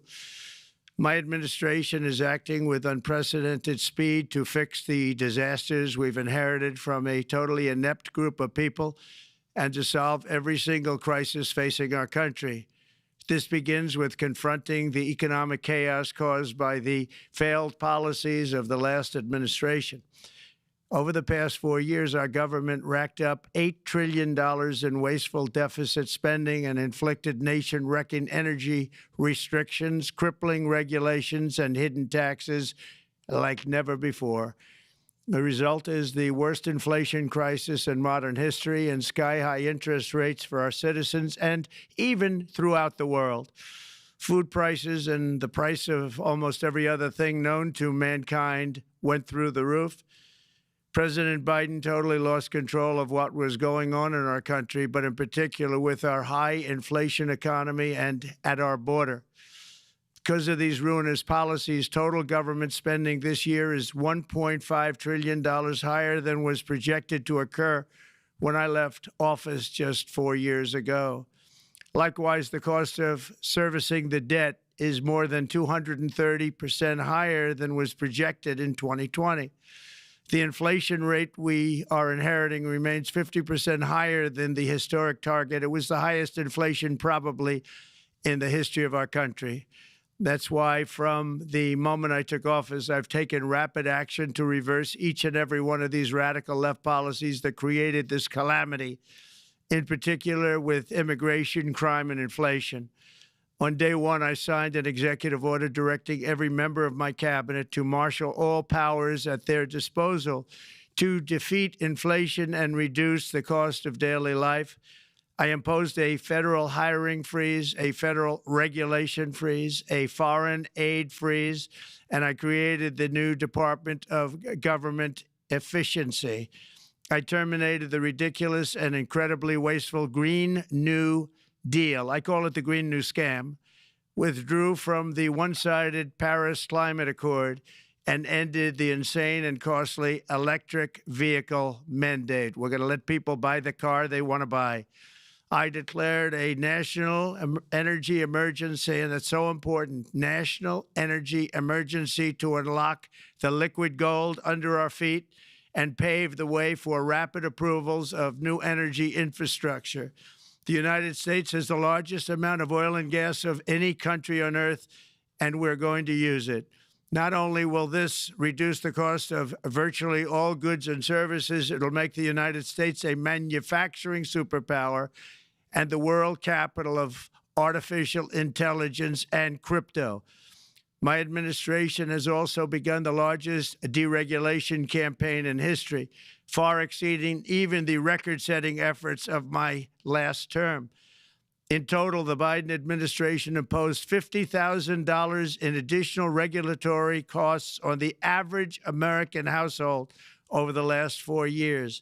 I have promised to eliminate 10 old regulations for every new regulation, which will soon put many thousands of dollars back in the pockets of American families.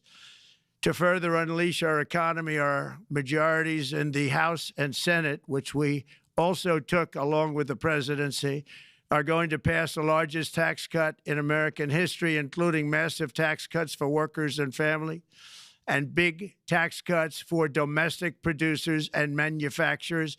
And we're working with the Democrats on getting an extension of the original Trump tax cuts, as you probably know, by just reading any paper. My message to every business in the world is very simple. Come make your product in America, and we will give you among the lowest taxes of any nation on earth. We're bringing them down very substantially, even from the original Trump tax cuts. But if you don't make your product in America, which is your prerogative, then very simply you will have to pay a tariff, differing amounts, but a tariff which will direct hundreds of billions of dollars and even trillions of dollars into our treasury to strengthen our economy and pay down debt. Under the Trump administration, there will be no better place on earth to create jobs, build factories, or grow a company than right here in the good old USA. Already, Americans' economic, you can see this, I think, maybe even in your wonderful, wonderful room that you're all gathered together, so many of my friends, but Americans, the economic confidence is soaring like we haven't seen in many, many decades, maybe not at all. Upon my election, it was just announced that small business optimism skyrocketed by 41 points in a single month. That's the highest ever. There's never been anything like that. SoftBank has announced between a $100 and $200 billion investment in the U.S. economy because of the election result. And just 2 days ago, Oracle, SoftBank, and OpenAI announced a $500 billion investment in AI infrastructure. Other companies likewise have announced billions and billions and billions, adding up to trillions of investment in America, in the United States. And it's also reported today in the papers that Saudi Arabia will be investing at least $600 billion in America. But I'll be asking the Crown Prince, who's a fantastic guy, to round it out to around $1 trillion. I think they'll do that because we've been very good to them. And I'm also going to ask Saudi Arabia and OPEC to bring down the cost of oil. You got to bring it down, which, frankly, I'm surprised they didn't do before the election. That didn't show a lot of love by them not doing it. I was a little surprised by that. If the price came down, the Russia-Ukraine war would end immediately. Right now, the price is high enough that that war will continue. You got to bring down the oil price. You got to end that war. They should have done it long ago. They're very responsible, actually, to a certain extent, for what's taking place. Millions of lives are being lost. With oil prices going down, I'll demand that interest rates drop immediately, and likewise, they should be dropping all over the world. Interest rates should follow us. All over, the progress that you're seeing is happening because of our historic victory in a recent presidential election, one that has become quite well known throughout the world. I think a lot of things are happening to a lot of countries. They say that there's light shining all over the world since the election, and even countries that we aren't particularly friendly with are happy because they understand what there is a future and how great the future will be. Under our leadership, America is back and open for business. And this week, I'm also taking swift action to stop the invasion at our southern border. They allowed people to come in at levels that nobody's ever seen before. It was ridiculous. I decided and declared to do, and very, very importantly, a national emergency on our border, immediately halted all entry of illegal border crossers, of which there were many, and began promptly returning the illegal trespassers back to the place from which they came. That action, as you've probably seen, has already started very strongly. I've deployed active duty U.S. military and National Guard troops to the border to assist in repelling the invasion. It was really an invasion. We will not allow our territory to be violated. After 4 long years, the United States is strong and sovereign and a beautiful nation. Once again, it's a strong, sovereign nation. In addition to another historic executive order this week, I also ended the weaponization of law enforcement against the American people and, frankly, against politicians, and restored the fair, equal, and impartial rule of law. My administration has taken action to abolish all discriminatory diversity, equity, and inclusion nonsense, and these are policies that were absolute nonsense throughout the government and the private sector. With the recent yet somewhat unexpected great Supreme Court decision just made, America will once again become a merit-based country. You have to hear that word, merit-based country. And I've made it official, an official policy of the United States, that there are only 2 genders, male and female. And we will have no men participating in women's sports, and transgender operations, which became the rage, will occur very rarely. Finally, as we restore common sense in America, we're moving quickly to bring back strength and peace and stability abroad. I'm also going to ask all NATO nations to increase defense spending to 5% of GDP, which is what it should have been years ago. It was only at 2%, and most nations didn't pay until I came along. I insisted that they pay, and they did, because the United States was really paying the difference at that time, and it was unfair to the United States. But many, many things have been unfair for many years to the United States.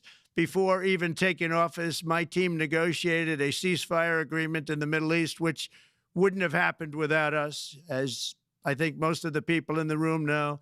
Earlier this week, the hostages began to return to their families. They are returning, and it's a beautiful sight, and they'll be coming in more and more. They started coming back on Sunday. Our efforts to secure a peace settlement between Russia and Ukraine are now hopefully underway. It's so important to get that done. That is an absolute killing field. Millions of soldiers are being killed. Nobody's seen anything like it since World War II. They're laying dead all over the flat fields. It's a flat field farmland, and there's millions of Russians and millions of Ukrainians. Nobody's seen anything like it since World War II. It's time to end it. And here in America, we have big events coming up. Next year, we have the 250th anniversary of America's founding. I'm so honored to be president during that. That's been a big event. They've been talking about it for 10 years. We also have the World Cup, and I understand Gianni's in the room. Infantino, he was very instrumental in helping us get it. He's there with you someplace, I think, and I want to thank him for that. And then we have the Olympics coming up, which I was instrumental in getting also in my first term. And who would have known that by skipping a term, I would get the Olympics? I was upset. I said, you know, I got the Olympics to come and I won't be president. But it turned out through a stroke of luck, or whatever you might call it, that I'm going to be president during the World Cup and the Olympics and the 250th anniversary. So that's going to be 3 big events. And we've accomplished more in less than 4 days. We have really been working 4 days than other administrations have accomplished in 4 years. And we're just getting started. It's really an amazing thing to see. And the spirit and the light over our country has been incredible. Under the last administration, our nation has suffered greatly, but we're going to bring it back and make it greater, bigger, stronger, better than ever before. I want to thank everybody for being with you. I would have been there myself, except the inauguration was 2 days ago. I thought it might be a little bit quick to make it the first stop, but we'll get there one day. We hope to get there. But I do appreciate, I heard the audience is fantastic, and many of my friends are in the audience, and I will be taking questions now from some very distinguished people. Thank you all very much. Thank you. Thank you very much, Mr. President, for that very powerful speech. And I think you could hear the applause all the way from Davos to the White House. But next year it will be even better, because then you can get the applause here in Davos. So we wish you welcome to our village next year. We hope to see you. Thank you very much. So we also know, Mr. President, that you open up for interaction here. We have a great panel with some of the most distinguished business people in the world. Let me start with someone that you know really well, that I think is almost a neighbor of you in Florida. Mr. Steve Schwarzman, Chairman, CEO, and co-founder of Blackstone Group. So, Steve, floor is yours. Well, Mr. President, hello, Steve. I'm sure the Crown Prince of Saudi Arabia will be really glad you gave this speech today. I hope so. You've had the busiest 4 days that anybody can imagine, and congratulations for that. My question is about some of the things I've observed here at Davos. It's a terrific forum. I've met lots of people, as usual. I think I've been here 30 years. And a lot of the European business people have expressed enormous frustration with the regulatory regime in the EU, and they attribute slower growth rates here because of the numerous factors, but especially because of regulations. And you've taken a completely different approach in this area. And if you could explain the theory of what you're doing, how you're going to do it, and what you expect the outcome to be, I'd appreciate it. Well, thank you very much, and congratulations, Steve. You're a friend of mine, but on a great career. You have had an amazing career, and it continues. I just want to congratulate you. Very inspirational to a lot of people. I want to talk about the EU, because you mentioned specifically that I have also had a lot of friends and leaders of countries. I've gotten to know them all my first term and a little bit during this period of 4 years, and know them well, like them a lot, but they're very frustrated because of the time everything seems to take to get approved, environmental impact statements for things that you shouldn't even have to do that, and many, many other ways that it takes. And I'm going to give you a quick little example. In the private life, my beautiful private life, before I had all these things happening, the world is a little different. I had a nice, simple life. You knew that. But when I had that simple life, I did projects. And I had a big project in Ireland. And it had to get approval on something that would have made it even better. And I got the approval from Ireland in a period of a week. And it was a very, very, very efficient, good approval. And they informed me, though, the problem is you're going to have to get it from the EU, and we think that'll take 5 to 6 years. And I said, you have to be kidding. And this was before politics. And I said, wait a minute, it's not that important. I don't want to go 5 or 6 years, but it would have been a big investment. It would have been nice, and it would have been good for the project. And I sent the people to the EU to see if they could speed it up, and basically it was a 5 or 6 year wait just to get a simple approval that Ireland gave me in a period of literally not much more than a week.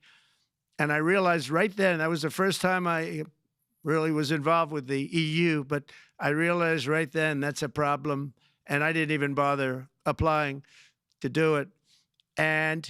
Or if I did, I pulled it very quickly. I have to be very accurate because I don't want to be criticized. He did apply, actually. No, I want to be very accurate. So I don't think I did, but if I did, I pulled it very quickly. It was just something you couldn't wait 5 years or 6 years to get an approval. So a lot of, in a very big business sense, a lot of people are claiming that's the problem. From the standpoint of America, the EU treats us very, very unfairly, very badly. They have a large tax that we know about, and a VAT tax, and it's a very substantial one. They don't take essentially don't take our farm products, and they don't take our cars, yet they send cars to us by the millions. They put tariffs on things that we want to do, like, for instance, I think they actually, in terms of these are non-economic or non-monetary tariffs, and those are very bad, and they make it very difficult to bring products into Europe, and yet they expect to be selling, and they do sell their products in the United States. So we have, hundreds of billions of dollars of deficits with the EU, and nobody's happy with it, and we're going to do something about it, but nobody's happy with it. So I think the EU has to speed up their process. Friends of mine that are in some of the nations within the EU, great people, they want to be able to compete better, and you can't compete when you can't go through the approval process fast. There's no reason why it can't go faster. So, I'm trying to be constructive because I love Europe. I love the countries of Europe, but the process is a very cumbersome one, and they do treat the United States of America very, very unfairly with the VAT taxes and all of the other taxes they impose. One other, just to finish up, I got a call from the head of a major airline, one of the biggest airlines in the world, and he said, sir, could you help us? What? Landing in Europe is brutal. They charge us fees for everything, and it's so unfair. I said, how does it compare to China? He said, it's much worse.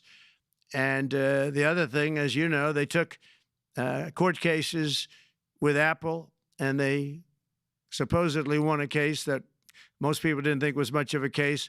They won 15 or 16 billion from Apple. They won billions from Google. I think they're after Facebook for billions and billions. These are American companies, whether you like them or not. They're American companies, and they shouldn't be doing that. And that's, as far as I'm concerned, it's a form of taxation. So we have some very big complaints with the EU. Thank you. Thank you very much, Mr. President. We'll now go to one of your friends in the EU, Patrick Pouyanné. He's the chairman and CEO of Total Energies. I guess you have a question ready, Patrick, for the president.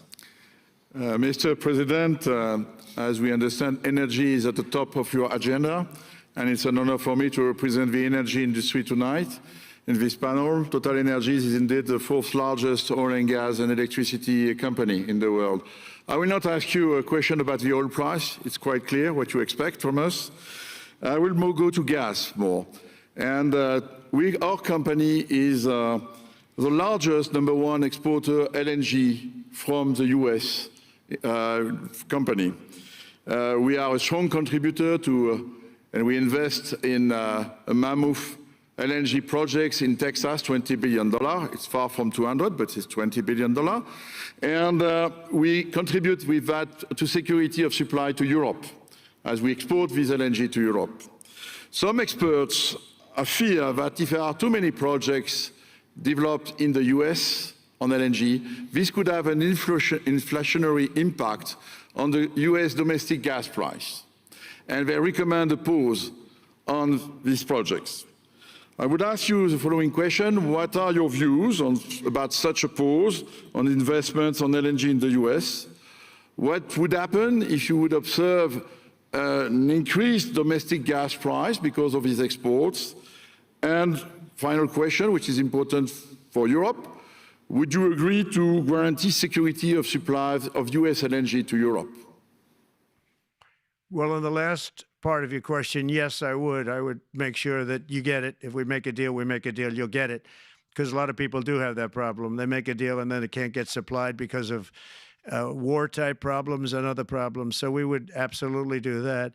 LNG is very interesting because when I took office for the first term, one of the first things I looked at was there were two very massive plants in Louisiana, a state that has been very good to me, won it by many, many points. And I felt strongly indebted to it, actually. And they said there are two plants that have been under environmental consideration for more than 10 years.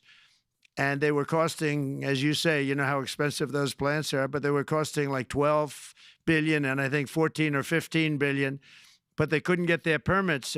They were in review for years, many, many years, like a decade or more. And I said, so ridiculous. I know so much about that because in the construction industry, I had to go through it too, but I got good at it after a while.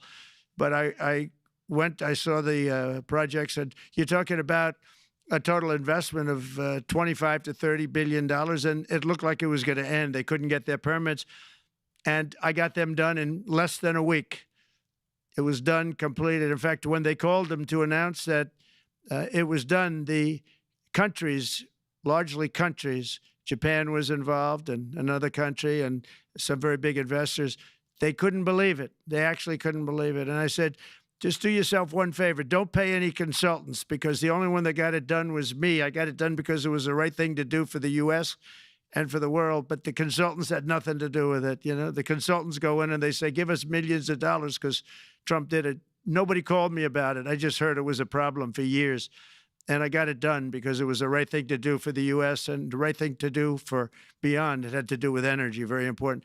So I think it's very important. I think I disagree with one. I think the more that you do, the lower the price is going to go. And what I'd like to see is rapid approvals. We're going to give very rapid approvals in the United States, like with the AI plants, talking to many people want to build them. That's going to be a very big thing. We're going to build electric generating facilities. They are going to build. I'm going to get them the approval. Under emergency declaration, I can get the approvals done myself without having to go through years of waiting. And the big problem is we need double the energy we currently have in the United States. Can you imagine? For AI to really be as big as we want to have it, because it's a very competitive, it'll be very competitive with China and others. So I'm going to give emergency declarations so that they can start building them almost immediately. And I think it was largely my idea because nobody thought this was possible. It wasn't that they were not smart, because they're the smartest. But I told them that what I want you to do is build your electric generating plant right next to your plant as a separate building, connected. And they said, wow, you're kidding. And I said, no, I'm not kidding. You don't have to hook into the grid, which is old and, could be taken out. If it's taken out, they wouldn't have any way to get any electricity. So we are going to allow them to go on a very rapid basis to build their plant, build the electric generating plant. They can fuel it with anything they want, and they may have coal as a backup, good, clean coal. If there were a problem with a pipe coming in, as an example, you're going with gas, oil or gas, and a pipe gets blown up or for some reason doesn't work, there are some companies in the U.S. that have coal sitting right by the plant so that if there's an emergency, they can go to that short-term basis and use our very clean coal. So that's something else that a lot of people didn't even know about. But nothing can destroy coal, not the weather, not a bomb, nothing. It might make it a little smaller, might make it a little different shape, but coal is very strong as a backup. It's a great backup to have that facility, and it wouldn't cost much more money. And we have more coal than anybody. We also have more oil and gas than anybody. So we're going to make it so that the plants will have their own electric generating facilities attached right to their plant. They don't have to worry about a utility. They don't have to worry about anything. And we're going to get very rapid approvals. Thank you. Thank you so much, Mr. President. We'll now go to another CEO that you know very well, Brian Moynihan, the CEO and Chair of Bank of America. Good afternoon, Mr. President, and congratulations, and obviously an eventful week for you and your family. If you remember 5 years ago, you came here and we walked among 150 CEOs from all over the world, and you engaged with them about your policies and your procedures. This year, you're not here, and yet this week was eventful from the orders that you mentioned earlier, literally a wave of orders coming out on immigration, on trade, and many other matters. And so, as a representative of the United States here, we got a lot of questions about what does all this mean and how would the president square this with his clear focus on growth, prosperity, market growth, stock market growth, a good bond market, and bringing down prices. So how do you think about the impact of all these orders and how fast they come out, and how you're going to balance them with that scorecard of being successful in both continuing GDP growth, bringing down inflation, and also having a good stock price appreciation for the American citizen? Well, I think it's going to actually bring down inflation. It's going to bring up jobs. We're going to have a lot of jobs. We're going to have a lot of companies moving in. You know, Brian, we're at 21%. It was at 40%, and I got it down to 21%, the corporate tax. And it was actually, if you look at state and city, it was in many cases much higher than 40%. I got it down to 21%. And now we're going to bring it down from 21 to 15% if, there's a big if you make your product in the U.S. So we're going to have the lowest, just about the lowest rate. It'll be, the 21 is on the low side worldwide. The 15 is about as low as it gets. And by far the lowest of a large country, a large, you know, rich, powerful country by far, not even a contest. So we're going to bring it down to 15% if you make your product in the USA. So that's going to create a tremendous buzz. We're also probably going back to the one-year deduction where we deduct, you know, we did that originally, and that was amazing what the impact that had, the one-year deduction, which built up over a period of time, and then it expires. But we're going to go back to that when we do the renewal of the Trump tax plan. We have to get Democrats to approve it. But, you know, if the Democrats didn't approve it, I don't know how they can survive with about a 45% tax increase, because that's what it would be. And so I think they're going to do. We've been working along with them pretty well.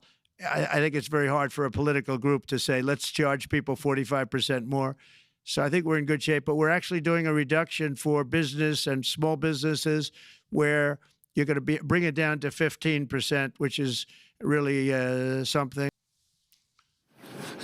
Mr. President, I'll say that your friend Gianni said hello, told me to tell you hello, and we look forward to sponsoring the World Cup when it comes, both this summer for the club and next year. So thank you for getting that for the United States. Thank you very much, Brian. Thank you, Mr. President. We'll now go to Ana Botín. She's the Executive Chairman of Banco Santander, one of the big European banks, and also in the U.S. So, Ana. Mr. President, congratulations on a historic victory. Thank you. I believe you don't know me as well as my fellow panelists, so a few words. Santander is one of the largest banks in the world by number of customers, 170 million. That's more than my friend Brian or my friend Jamie have. Wow. And those... They fixed the regulation. That's coming, that's coming. That was cheeky.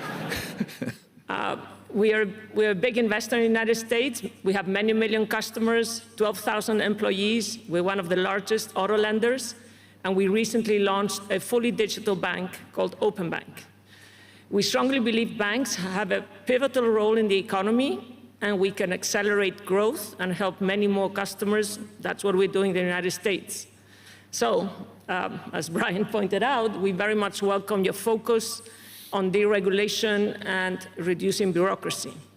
So my question is, what are your priorities in this regard? And how fast is this going to happen? Thank you very Well, much. I think it's going to, thank you and congratulations. I know very much about your bank, and you've done a fantastic job. Congratulations. We are going to move very quickly. We've moved very quickly. We've done things in the last 3 days that nobody thought were possible to do in years. And it's all taking effect. It's going to have a huge impact on the economy, a huge positive impact. Money was being wasted on crazy things. I mean, the Green New Deal was such a total disgrace, how that was perpetrated. And it was conceived of by people that were average students, less than average students, I might add, and never even took a course in energy or the environment. It was just a game. Remember, the world was going to end in 12 years?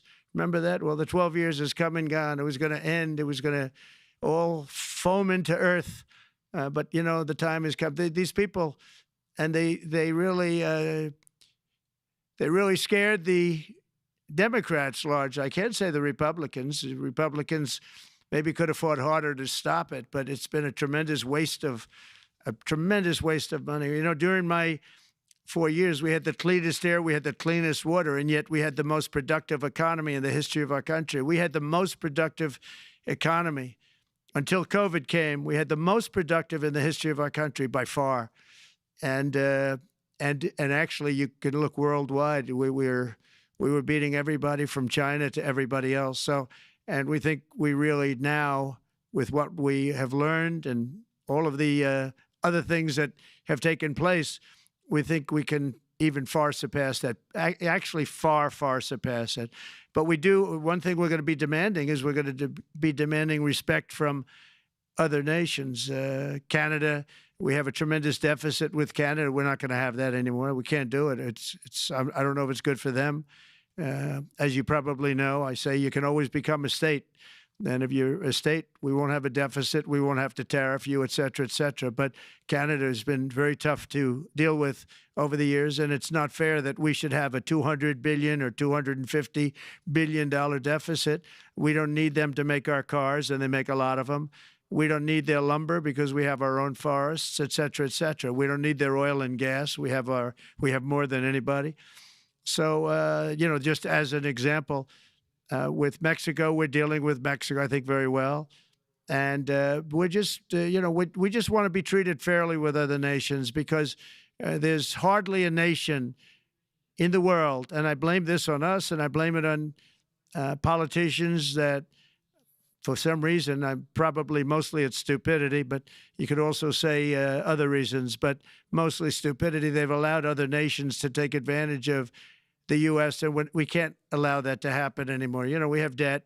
It's a very small debt when you compare it to the value of the assets that we have, but we don't want to do that. We want to just have debt be obliterated, and we'll be able to do that fairly rapidly. And a lot of good things are going to happen. And honestly, good things are going to happen for the world, and good things are going to happen for the people that are dealing with us, allies and beyond allies. One thing very important, I really would like to be able to meet with President Putin soon and get that war ended. And that's not from the standpoint of economy or anything else. It's from the standpoint of millions of lives are being wasted. Beautiful young people are being shot in the battlefield. You know, the bullet, very flat land, as I said, and the bullet goes, there's no hiding. And a bullet, the only thing going to stop the bullet is a human body. And you have to see, I've seen pictures of what's taken place. It's a carnage, and we really have to stop that war. That war is horrible. And I'm not talking economy. I'm not talking economics. I'm not talking about natural resource. I'm just talking about there's so many young people being killed in this war. And that's not including the people that have been killed as the cities are being, you know, knocked down building by building. So we really should get that stopped. Likewise, in the Middle East, I think we've made a lot of progress in the Middle East, and I think that's gonna come along pretty well. Thank you very much. Thank you, Mr. President. We know that the most consequential relationship in the world is between the U.S. and China. U.S. 28% of the global economy, China close to 20%. That's almost half of the global GDP. And we know that you called President Xi Jinping last Friday. We heard that you had a good discussion. How do you see the relationship between the U.S. and China in the next 4 years under your leadership? He called me, but I see it very good.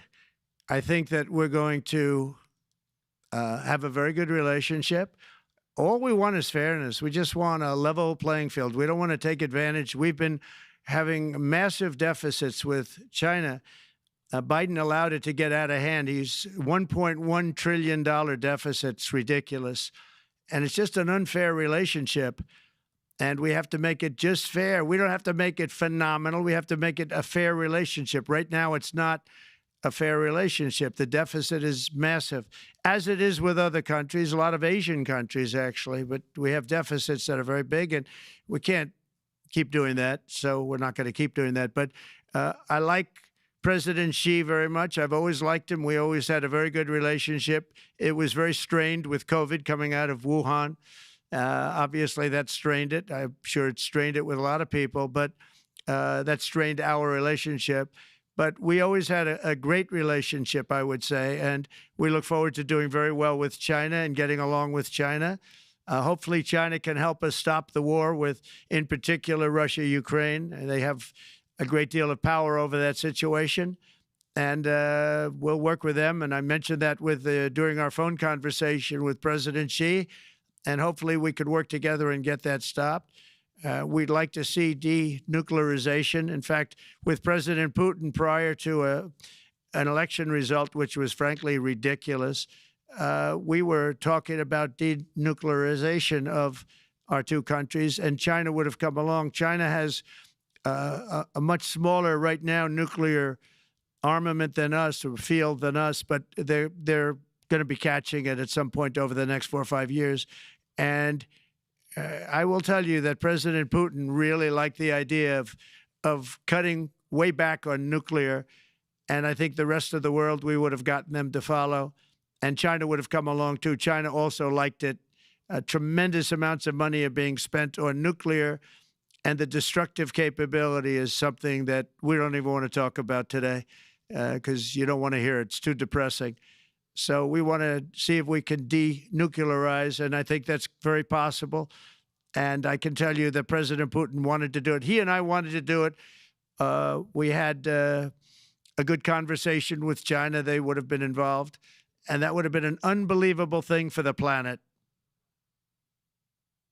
And I hope it can be started up again. Mr. President, when you're back here in Davos next year, will there be then a peace agreement with Ukraine and Russia by then? Well, you're going to have to ask Russia. Ukraine is ready to make a deal. Just so you understand, this is a war that should have never started. If I were president, it would never have started. This is a war that should have never, ever been started. And it wasn't started during there was never even talk about it. I knew that it was the apple of President Putin's eye, but I also knew that there was no way he was going in, and he wasn't going to go in. And then when I was out, bad things happened, bad things were said, a lot of stupidity all around, and you end up with what you have. Now you have all these bombed out cities. They look like demolition sites with many people killed. I think the thing that you'll see about Ukraine is that far more people have died than is being reported. And I've seen that. But far, far more people have died. When you look at a city that's become a demolition site where big buildings have been collapsed by missiles hitting them and everything else, and they say one person was slightly injured. No, many people were killed. Those are big buildings. I was surprised at how that was my business. These are buildings that go 2 and 3 blocks long. They're 20 stories high. They're big, powerful buildings, and they were knocked down, and there were a lot of people in those buildings. That announced that 2 people were injured. That's not true. So I think you're going to find that there were many more people killed in Ukraine in the Ukraine war than anybody has any idea. But if you look now, so many of the people being killed are soldiers just facing each other with guns, rifles, and drones, the new form of warfare, drones. And it's a very sad thing to see. And when you see pictures of the fields that I see, nobody wants to see it. You'll never be the same. Thank you very much, Mr. President, on behalf of all the 3,000 participants here in Davos. We really underline that joining us the third day in your presidency, live taking questions here is so appreciated, and we are already ready for receiving you next year in person. So thank you very much, and all the best from Davos. Thank you. Thank you very much. Thank you.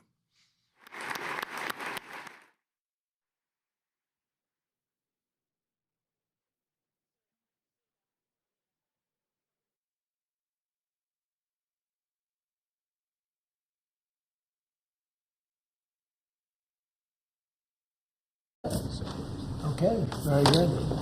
We've signed some executive orders. They were very important in just about every case.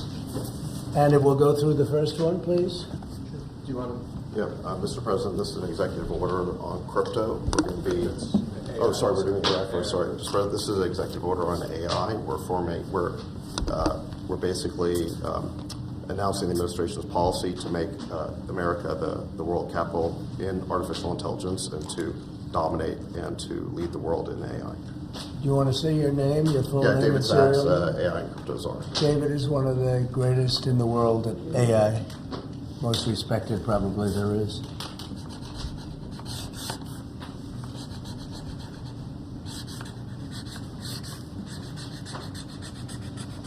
So that should take us to the forefront, right? Absolutely. We got it, man. Okay.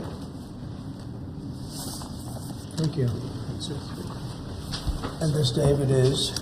Yeah, this is the Crypto EO. We're going to be forming an internal working group to make America the world capital in crypto under your leadership. Which is really going up, right? Absolutely.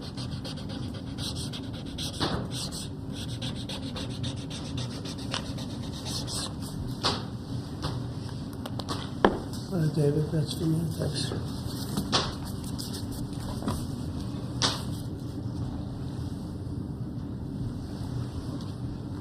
You find them exciting? They might not be exciting, but they're going to make a lot of money for the country. Thank you, sir. And so is David. You have to check him out. There's nobody like this guy. They said, how did you get David Sachs? How did you do that? And he's doing it for the country more than anything else. So we appreciate it, David. Thank you very much. This is an executive order establishing a presidential commission, an advisory commission on science and technology. Good.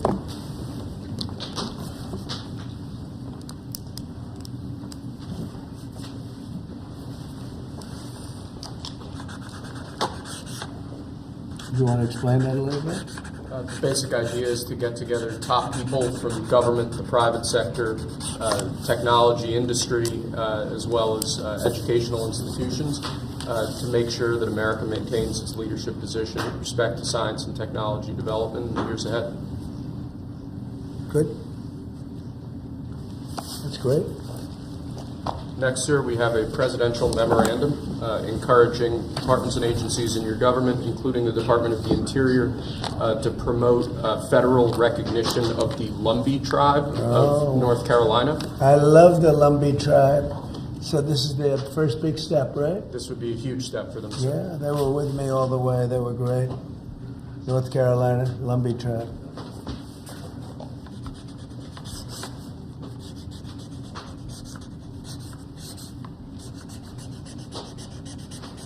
Okay, well, you'll send them a copy of that? Yes, sir. They were great. Okay? And if you'd like, I could get them that pen, sir, as well. Yeah, let's do that. Next, we have a set of pardons for peaceful pro-life protesters who were prosecuted by the Biden administration for exercising their First Amendment rights. Do you know how many? I believe it's 23, sir. 23 people were prosecuted. They should not have been prosecuted. Many of them are elderly people. They should not have been prosecuted. This is a great honor to sign this.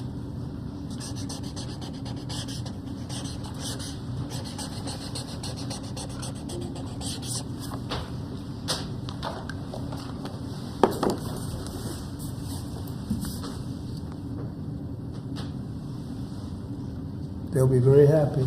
So they're all in prison now. Some are out of custody. It's ridiculous. Okay? Lastly, sir, we have an executive order ordering the declassification of files relating to the assassinations of President John F. Kennedy, Senator Robert F. Kennedy, and the Reverend Dr. Martin Luther King Jr. That's a big one, huh? A lot of people are waiting for this for years, for decades.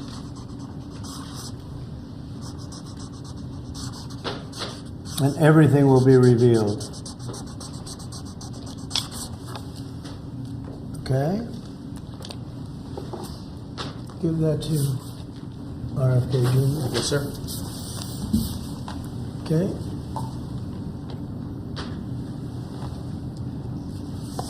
Okay, thank you very Mr. much. Mr. President, a U.S. judge temporarily blocked the birthright citizenship order. Do you have any reaction? No, obviously we'll appeal it. They put it before a certain judge in Seattle, I guess, right? And there's no surprises with that judge. Mr. President, Senators Collins and Murkowski have now said they will vote against Pete Hegseth. Are you worried about his confirmation and your reaction? No, and no surprises there. It's too bad. You know, it's the way it is. Too bad. And when would you adjourn Congress to make recess appointments, Mr. President? Well, I'd take a look at that. I'd listen to John Thune. He's doing a fantastic job. We're moving along. The Democrats are trying to delay government, as they always do. They can't help themselves. Even John Ratcliffe, who's very, very strong, very popular, and liked by the Democrats. I guess he gets a lot of Democrat votes. That's taking a long time, and it shouldn't be taking a long time. They're maxing everything out so they can delay everything as much as possible. Does Senator Thune support an effort to use recess appointments if you choose to do that? I'd be willing to use recess appointments. It's up to John, and we'll see. John Thune's a great guy, great senator, knows his stuff inside out and backwards, but I would use recess appointments if he wants to do that. Absolutely. The Democrats are just delaying. They always delay. Mr. President, you spoke with the Saudi Crown Prince yesterday. Who? The Saudi Crown Prince. Yes. How was the call? Right. They said $600 billion they're going to invest. 600. I'll ask him for $1 trillion. You said they're going to ask for $1 trillion. Will Saudi Arabia be the first foreign country you will visit since they invest in that much? Well, if they do that, I would. Yeah, I would be glad to do that. I did it. As you know, 4 years ago, we did $450 billion, meaning the money all goes to American companies, and they purchase jets and they purchase computers and everything else. And we did $450 billion, and I guess we're at 650. And I'll see if I can talk him into it. I don't believe again. You showed great confidence in Steve Witkoff. Why you said that you doubt that the ceasefire in Gaza will hold, since you appraised his well, no, I think efforts? he's great, but it's a very tricky place. It's very tricky. We'll see. And if something does happen, they will not be happy. Sir, follow up on that one. In terms of Steve Witkoff, are you going to put him in charge of Iran's strategy, and do you want him talking directly with the Iranians? No, but he's certainly somebody I would use. He's done a fantastic job. He's a great negotiator. He's a very good person, a very popular person, gets along with people. I have great negotiators. They have no personality whatsoever, and then I have some that do. Steve has a wonderful way about him, and people like him, and even in this case, both sides like him, and he was able to make a deal. That deal would have never been made without Steve. The Biden people couldn't make the deal. They were working on it for 1.5 years. They couldn't make a deal. We got it done prior to the inauguration. We said it has to be before the inauguration. The deal should hold, but if it doesn't hold, there'll be a lot of problems. Related to your AI, EO, just hours after you made that big Stardate announcement, Elon Musk tweeted that they don't actually have the money. Is that true? I don't know if they do, but they're putting up the money. The government's not putting up anything. They're putting up money. They're very rich people, so I hope they do. And Elon doesn't like one of those people, so. Are you worried that AI is going to replace many American jobs? Does that worry you? No. It's going to create tremendous numbers of jobs. It's going to also create a lot of benefits medically for cancer research and other things. It's going to have a huge positive impact. And we want to be ahead of China. We're right now way ahead of China. David Sachs is one of the all-time experts. That people are amazed that you just met him. I don't know if he's still here. There he is. But one of the most respected people in that world. It's a world. It's a whole different world. And we're ahead of China now because of what I'm doing.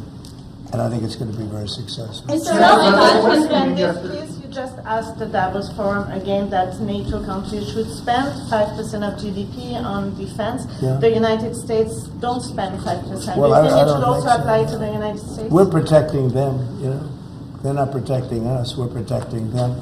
So I don't think we should be spending. I'm not sure we should be spending anything, but we should certainly be helping them. But they should up their 2% to 5%. Yeah.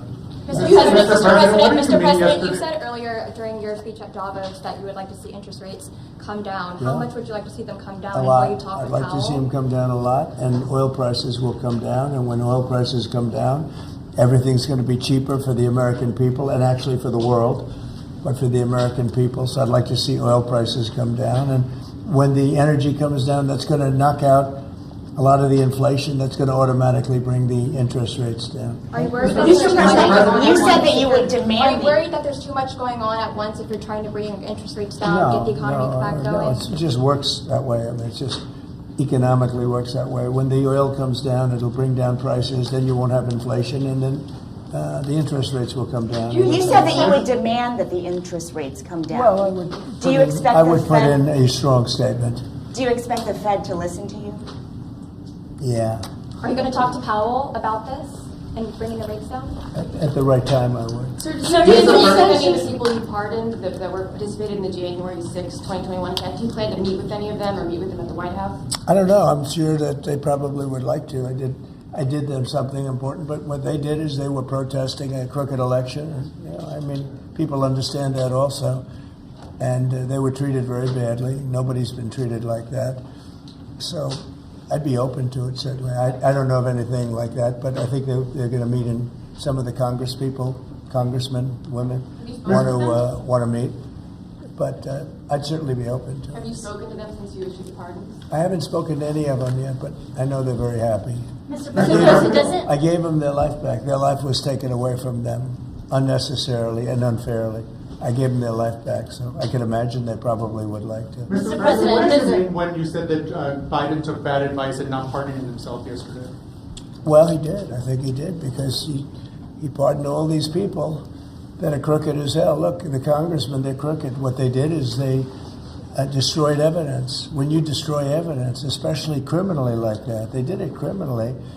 And the reason they destroyed the evidence is because it proved that I was right. They didn't destroy evidence for no reason. They destroyed it because they found many documents saying that I offered 10,000 soldiers. If they had 500 soldiers or National Guard, there would have been no problem. If they had 200, that would have been. I offered 10,000 if they needed them. There would have been no problem. That's been now totally disproven. And it's also been disproven by Nancy Pelosi's daughter, who has her on tape saying it was her fault, that she has full responsibility for this. And they have all that stuff. They destroyed everything. And they go through a year and a half, 2 years of nonsense. They come up with tremendous evidence, and they destroyed evidence. And Schiff knew about it. That's why he's on there. He knew all about the destruction of evidence. A lot of people said he's the one that got him to do it. And he's a crooked guy, totally crooked politician. And so he's pardoned, and some other people are pardoned. And these are crooked politicians, every one of them. Benny Johnson, what he did is incredible. I mean, he was the leader of the committee, and he did it. Cheney, crying Adam Kinzinger, all of them. They destroyed evidence and deleted everything. There's nothing. There's no evidence now. They're crooked politicians, and they should be punished. That's even in a civil trial, you go to jail for a thing like that. They destroyed every document, from what I understand, every document, because it proved that I was totally innocent. Do you plan to send up to 10,000 troops to the southern border, sir? Yeah. Oh, southern border? Yes, when the border. When you say southern border, when I said 10,000 troops, I was referring to the capital. Oh, I see.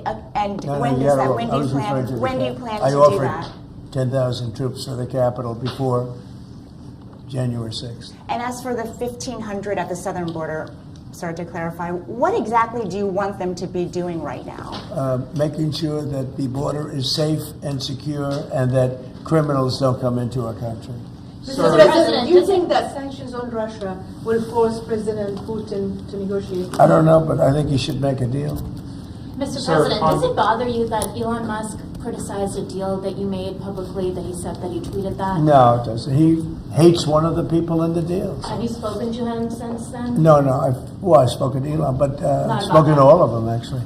No, the people in the deal are very, very smart people. But Elon, one of the people he happens to hate, but I have certain hatreds of people, too. Sir, You know? sir, Mr. on President. China, what do you think Xi Jinping can do on the Ukraine-Russia war? Which one? The Ukraine-Russia war, what can Xi Jinping do about that? China? Yeah. They have a lot of power over Russia. They supply energy to Russia. And Russia supplies energy to them. They supply other things to, it's really a very big trade. It's a very big trading partner. But Russia supplies a lot of energy to China. China pays them a lot of money for that. And I think they have a lot of power over Russia. So I think Russia should want to make a deal. Maybe they want to make a deal. I think from what I hear, Putin would like to see me, and we'll meet as soon as we can. I'd meet immediately. Every day we don't meet, soldiers are being killed in a battlefield. And that battlefield is like no battlefield since World War II. You said that Ukraine wants And to... I have pictures that you don't want to see. Soldiers are being killed on a daily basis at numbers that we haven't seen in decades. And it'd be nice to end that war. It's a ridiculous war. You said that Ukraine's ready to make a deal. Did President Zelensky tell you that personally? Yeah, sure. He's ready to negotiate a deal. He'd like to stop. He's somebody that lost a lot of soldiers, and so did Russia. Lost a lot. Russia lost more soldiers.